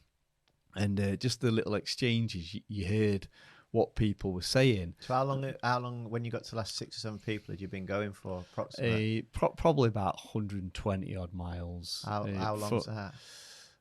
Well, it took me just under 40 hours. So you might have been about like 30 hours in or something. Yeah. I can't quite remember, but a long time. And it's getting down to the You're core. tired. This was probably like, you've gone Friday night, you've gone through Saturday. It was probably like the Saturday evening. We've whittled down then to get rid of people, really, because 48 hours would be Sunday at 7 p.m. So, yeah, most people finishing Sunday day. So with the whittling down, I can hear them talking more about the weather, in essence. Now, locus of control is you can either have an internal locus of control where you feel like you have an impact on things and you make things happen, and that'll be a characteristic trait normally in everything, not just in one thing. And then you have an external locus of control where you think it's down to fate, to luck, and things happen to you, and there's nothing you could do about it. Now, everybody who starts the hill, I would dare say, has a strong internal locus of control, because you've got to make it happen. Otherwise, you're not going to finish. You're going to ring the bell. You're the person that, despite all these challenges, are going to have to run the 55 reps until it gets really hard. And I saw people snap to external. So they've actually changed in personality from fatigue and from cold and wet, and started saying things like, I could do this if it wasn't for the weather. And what had happened is, and I knew it really clearly, is, these guys don't like to quit. So they're going up and down the hill. Can't imagine another 10 hours on the hill, but can't imagine ringing the bell either, because it's just not what they do. They don't quit. And then the mind's looking for a way off the hill. That's the way off the hill, to say it's not your fault, to switch to an external focal point and say, I could do this if it weren't for the weather. And you get to quit without it being your fault, which is like it's like apologizing when you don't mean it. It's like you're quitting, but you don't really feel like you are, because I could do it. It's just a way off the hook. You've got to see it. You've got to recognize it and go, no, whatever reason, I've got to deal with the weather. I've got to be able to cope with it. And if I quit right now, I am quitting. You can't then shift that blame. So that takes a massive degree of accountability. In that moment as well. In that moment, when you're tired and when you're cold and when it's hell, when it's horrible, right? And everybody else is quitting. And that's the skill of ultra running, especially the more solo stuff and where you're not allowed help, because you've got to be the one that sees it all, the bigger picture, and why you're doing what it is you're doing. You're just getting weak, you're just getting tired, and you just want out. You're being a bit of a crybaby, and you need to recognize it and don't push it away, but just go with it. Just like work with it, just embrace it. Like my doubts, I give them a cuddle, I give them a kiss. We're friends. I hear it again and go, oh, you again? Like, you're telling me again that you can't do it. You told me I couldn't do that, and I did it. You told me I couldn't do that, and I did it. Come with me. Keep talking to me. It's all right, mate. And I make friends with them. Like, all my demons, all the doubt, they're just my friends, because they come out every single time and they finish the race with me. Yeah. So it's like, but that's a skill that can only happen from doing it. But you need to stay in that internal locus of control, which I see people snap. I see people start 100 milers, and by 90, different person. That's what I love about it. Like confident, strong man into weeping. Well, you're in Can't unknown do territory this. as well, aren't you? Yeah. So the guys going up, when you get down to the less hardcore on the hill, then you can hear them now talking about the weather, to the point the weather is becoming the reason they're not going to finish. Yeah.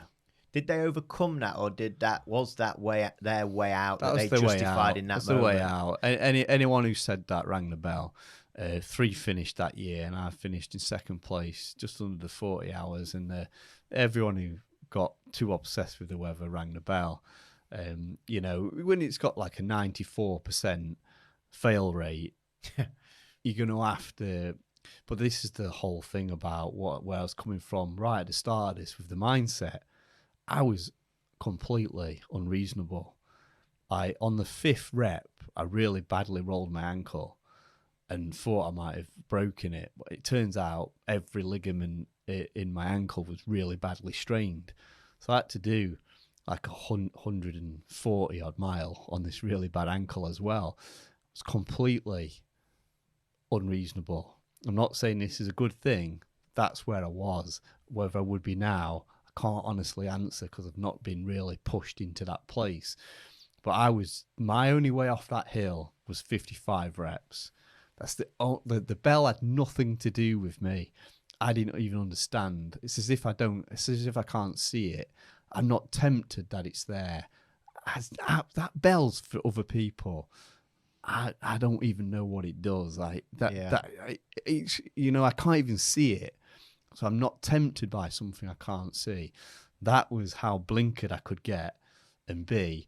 I'd like to think I can still push that button, but whether I can, because that was almost like a thinking error in its absolute best place ever. Yeah. Where you're insane. You well. You're insane basically on a level, and it's going to serve you well.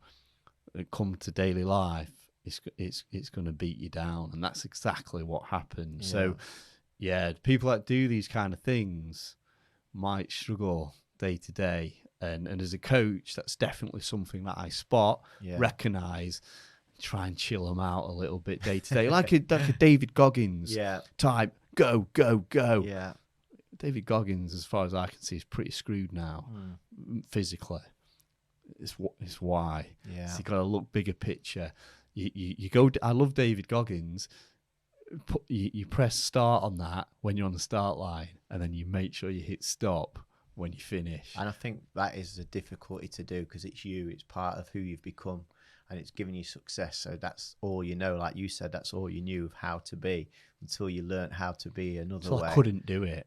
When you're talking about the hill there, I remember you telling me that someone that did find a way to excuse them quitting a week or so later actually understood what they'd done and wrote about it, which it takes a lot of vulnerability and honesty, that they'd realised it wasn't the weather, it was them. And I think once you've been there, then next time you'll know different, won't you? Did it the next year, finished. Like, it was not the weather, but his inability to deal with the weather. And that was back to his default, I'm the guy who does this. Yeah. He went and did it. It's just that moment of weakness. You see personalities completely change. And what I always say is, don't become reasonable on an ultra. It's the worst time to start being rational and reasonable. Like, stay unreasonable. Running 100 miles is an unreasonable thing to do. If you want to finish, be unreasonable. When people tell you to stop, carry on. All the rest of it, don't break the rules, and see sense when it's absolutely necessary. But I see people quit because they've got reasonable, and if your life's at risk, it's a different conversation. It's a different thing. Yeah, I'm not saying being an idiot. My blisters hurt or my back hurts. Yeah, or the race director. So I'm not saying being an idiot. You must stop and you must play by the rules. And, if your life's at risk, you absolutely stop. I'm not saying that to make that clear. What I'm saying is, if you've got a bit of a blister, or you're just really tired, or you just feel unwell, but, generally you're okay, don't get reasonable with it and say, I've got this on at work next week, and best get to. Really angers me. Yeah. Really actually triggers me that. Yeah. I'm like, hang on a minute.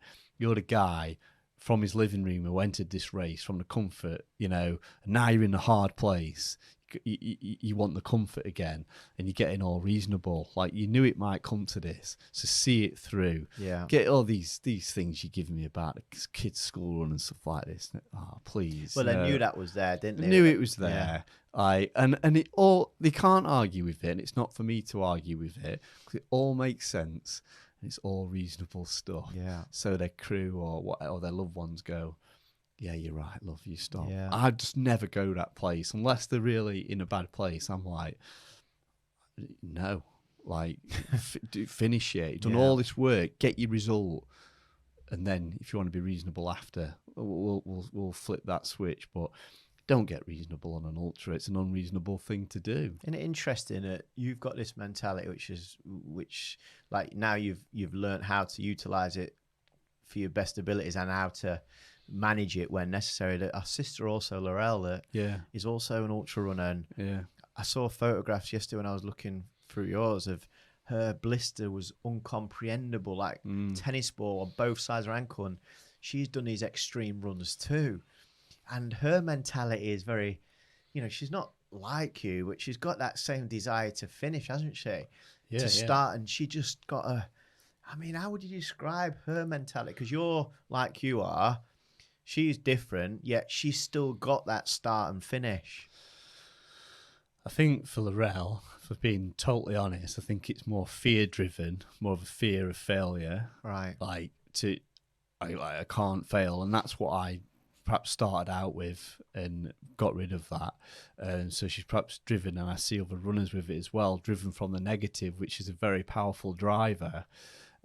Now I'm more driven by wanting to achieve than the fear of failure. But yeah, she can certainly do it. I joined her for, I think, the last 50 miles of a 160-mile run, the Hardmoors 160, and it ended up like down to the wire. I got a text from Mark, her partner, saying this is going to be very close. What with the cut-off time? To finish, and I was a bit tired. And I looked at it and I worked out the time, and we weren't quite sure where the finish was because it had moved. And I think she had about 6 miles to do and not very long to do it. And we'd been walking it in. Totally my mistake as a pacer, really. I thought we've got it all day. She's in agony, and I've started letting her walk and not pushing anymore. I got that text and it just jolted me. Lucky because the signal was terrible that I got it. And I thought it through. And I went, Laurel, you've got to run. Like you're gonna time out on the 160, so you're not gonna count as a finisher.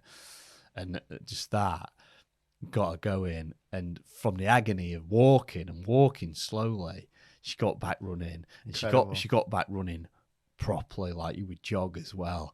And that when her foot was all both feet like that. Yeah. And I to be honest, I've never seen anything like it in all the years I've been around stuff, for how she turned that around and finished with 15 minutes to spare in the end. And it was incredible. I was nasty with her. I was like really going at her, you know, and she was calling me all kinds of names, but I had to really get under her skin and just keep her going, and she did it. She was in absolute bits, and I don't think there's many people on the planet actually. So respect to her, like she can do that. Like most people would not be able to go again in the pain she was in to finish that. They'd walk it in and time out, because that's it's incomprehensible. Yeah, if people could, if people could see what the images of her feet. Yeah, it was to horrendous. think you can run like that after 154 but you miles. see, the thing is, in that place, like I'm obviously giving her some positive reinforcement of, this is it. Like do this, and we get it. But come on, but mostly it was just calling her names or like pushing her on because. Or a lack of compassion, right? But deliberately so. If I start feeling sorry for her and her feet, I exacerbate her thinking. So I'm like, I don't care about your feet. Like, stop telling me about your feet. Run. You've got to run. And it gets annoying because they keep moaning about it. You get angry, and that's I'm play acting. Yeah, I'm just playing a role. Like, what's the best way to get her to the finish? It's probably make her angry. Yeah, easily done. And not feel sorry for her because she's doing that already. So she absolutely hated me by the finish. What a beast. But we did it. She's so tough, isn't she? So tough. And again, we can talk about all we want to talk about, but I don't think she worked on that. I think that's just in her. And I do believe that people can improve their mindset. But I do think some people have it and some people don't. And the ones that don't will only improve to a level. The ones that have it perhaps don't really even have to work on it. It's just something they've got, you know. From upbringing, culture, environment, lots of different things. Characteristics, personality. It's just something in you, but it might be a problem in other areas. Yeah. So lastly then, just to finish, what's a question that I've not asked you that if you was sat here and I was sat there, you would ask, that would bring out an answer that you've maybe not shared today that would be really interesting for people to hear? Yeah, it's a great question. It's usually the best one of the whole conversation. I absolutely, I don't know. I'm drawing a blank on that one. It's a great question. Why haven't you asked me? What would you ask yourself that would bring out an answer that potentially nobody's ever heard before? I can think of a question, but I actually don't know the answers. What would I have done if I didn't move into ultra running? It's a great question, but I don't have the answer to it. And I think that's what's led to where I am, and me putting my life around everything around that kind of thing. And it's why I was in so much trauma when I had the stroke and felt like I was about to lose everything. But I'd like to think there would be something that I would be able to put my passion into something else. And that one thing that did come to mind when I really thought I was screwed and I weren't allowed to run for a few months was like nature photography or something. But it'd be something that I'd love nature, love being out. It'd be something outdoors, hopefully. And it'd be something that you can master. It'd be something that a craft that you can learn. I mean, it could be anything. If I might even get to that point, mate, you know, my next stroke might cripple me. So there are things in my mind, but I guess that'd be an interesting question because I've gone down one road and used all these traits on one thing. What do I do if I can't do it? And I toil with that a little bit, but it'd be something that I've got to really develop, and it takes time to master because I love that craft. That's why I love ultra running. It's something that you can't really be great at instantly. You've got to work at it. Some people are better than others straight away, but they still have to work on their craft to do it. So I'm in it for the long game. Anything I do, I'm in it for the long game. Not into quick fixes, not into learning something fast. Do things in a really backwards way. I love just bit by bit learning. But yeah, it's probably not the best question I could think of, but on the spot, that's all I've got. It's a good one because there's possibly an answer there that maybe one day will need to be answered for whatever reason of choice or not, you know. It'll depend on my ability, obviously, as well. If it was through stroke, you know, I'd like to say writing as well. I'd really like to write a lot more than I do now. With the aspirations of developing that side, that feels big in me, and that actually feels the same as the running. You know, it actually feels like the same sensation to me as the running. But I've always focused on the running, and the writing's always took back seat. And the writing's starting to really chomp at my heels. It's whether I can run and write, hopefully. But I might have to deliberately taper the running to write more, or I might just be a bit screwed. And you are a phenomenal writer. The way you put your words across is in such a beautiful, articulate way that you can read it, and it's like as you're reading anything that you write, it's like you're on that journey with you, and you've got a beautiful way of doing that because clearly you go to that place that allows that freedom within the words that you put on the paper.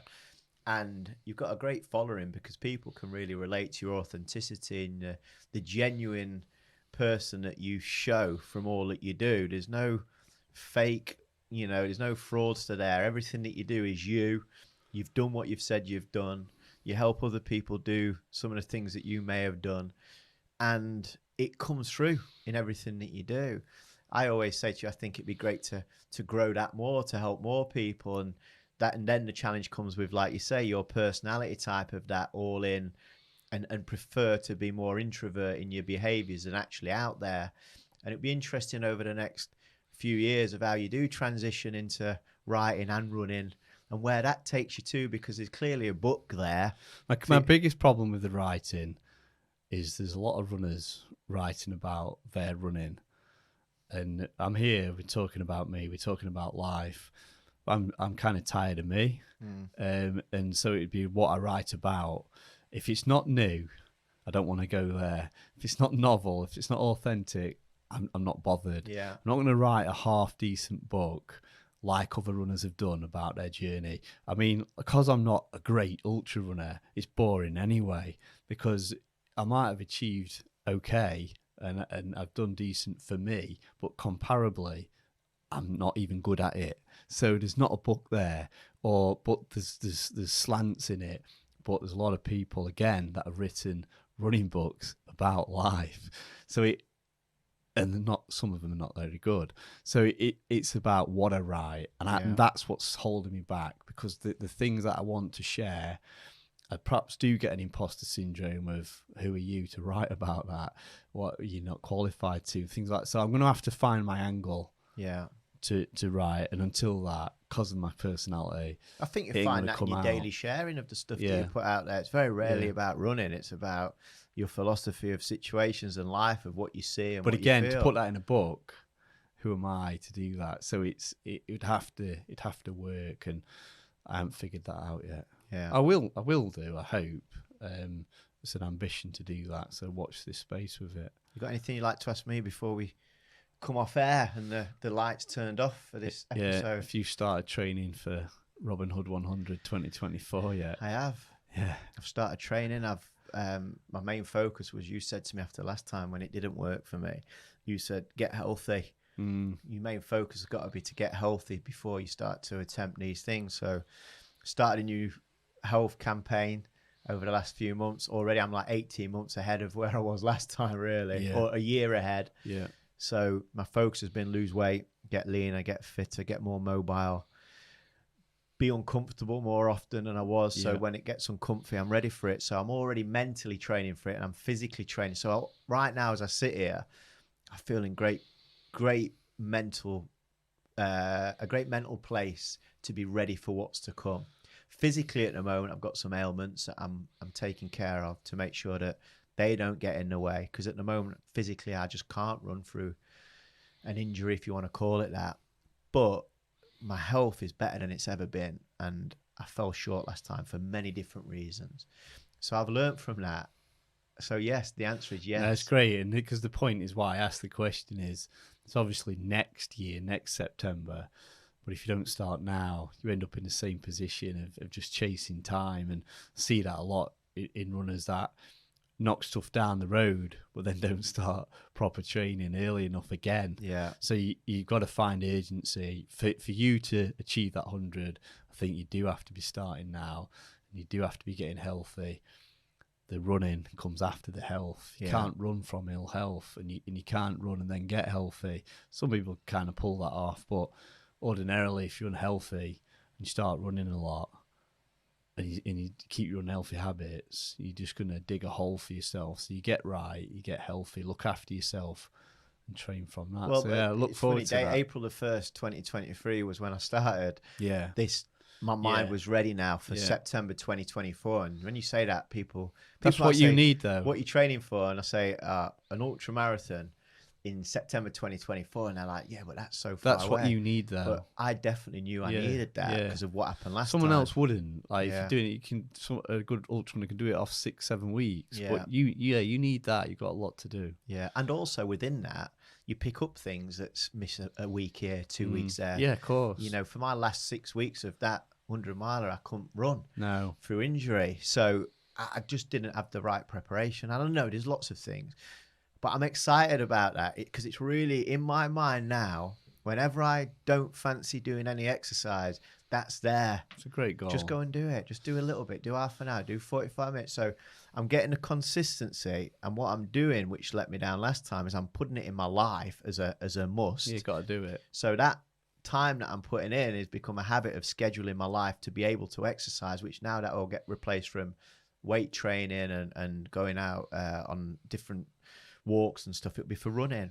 So it's in my life now. So it can't be overridden by anything else. That's right. And that's the best thing about being a race director, really, hosting a race is not just the race itself, but knowing you won't be the only individual going through this process right now, this year, for next year, and your events having that impact. That's why it's so important to hold a good race when it comes round, because I know what it means to people. Well, the thing is, Ron, in 18 months' time, whatever happens on that race day, I might get ill like the week before and not be able to race.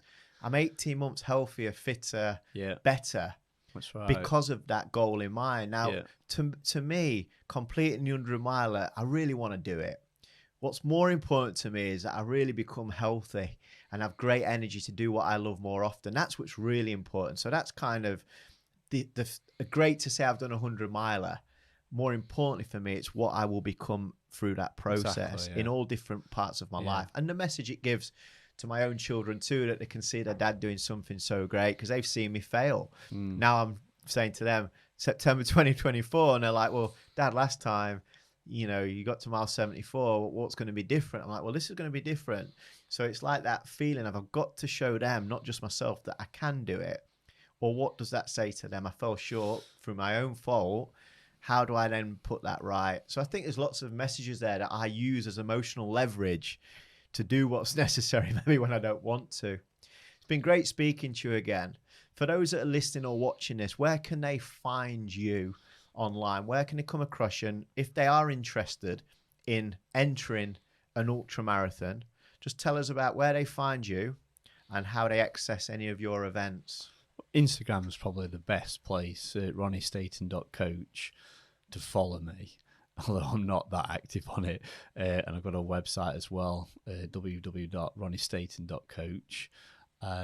But then, yeah, SI entries is where the Robin Hood is, for instance, to enter that event. So, yeah, mostly Instagram.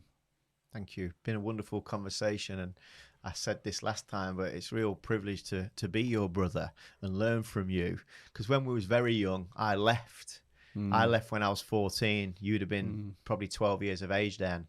So our lives was separate then from that time on. And I was kind of the up-and-coming athlete, football star that got so far and never became. And as the years have gone on, I've had the opportunity to watch you thrive and shine in your thing. When you probably spent lots of your childhood watching me doing stuff, it's now through my adulthood, I've watched you with admiration. And to see how you've overcome so many trials and tribulations, to still put one foot in front of the other, inspired me to enter a 40-mile ultra, to enter 100, because I wanted to feel and see what you go through, and it wasn't nice. So my admiration for you is kind of, since we've been young to becoming adulthood, has grown all the time. And I think what I admire most about you is your honesty, your openness, and your vulnerability. You don't pretend to be something that you're not. You really are what you see. And that's a beautiful gift. And if people choose to misunderstand that, I think that's up to them. I think you're very well understood now by the outside world, and people want more of you. They want to see more of you, hear more of you, and be around you more, because you're such a unique individual, of which we all are. I think people would love to just get a bit more of Ronnie Staton, for however long that is, because you can really help people, not just in running, but in all walks of life too, because you certainly do me. When I think about not doing, I think of you, and it gives me that little boost. So thanks so much. I just wanted to say that as we finish the episode. Thanks, and I look forward to the next one in a year's time. Well, thank you. I've enjoyed it.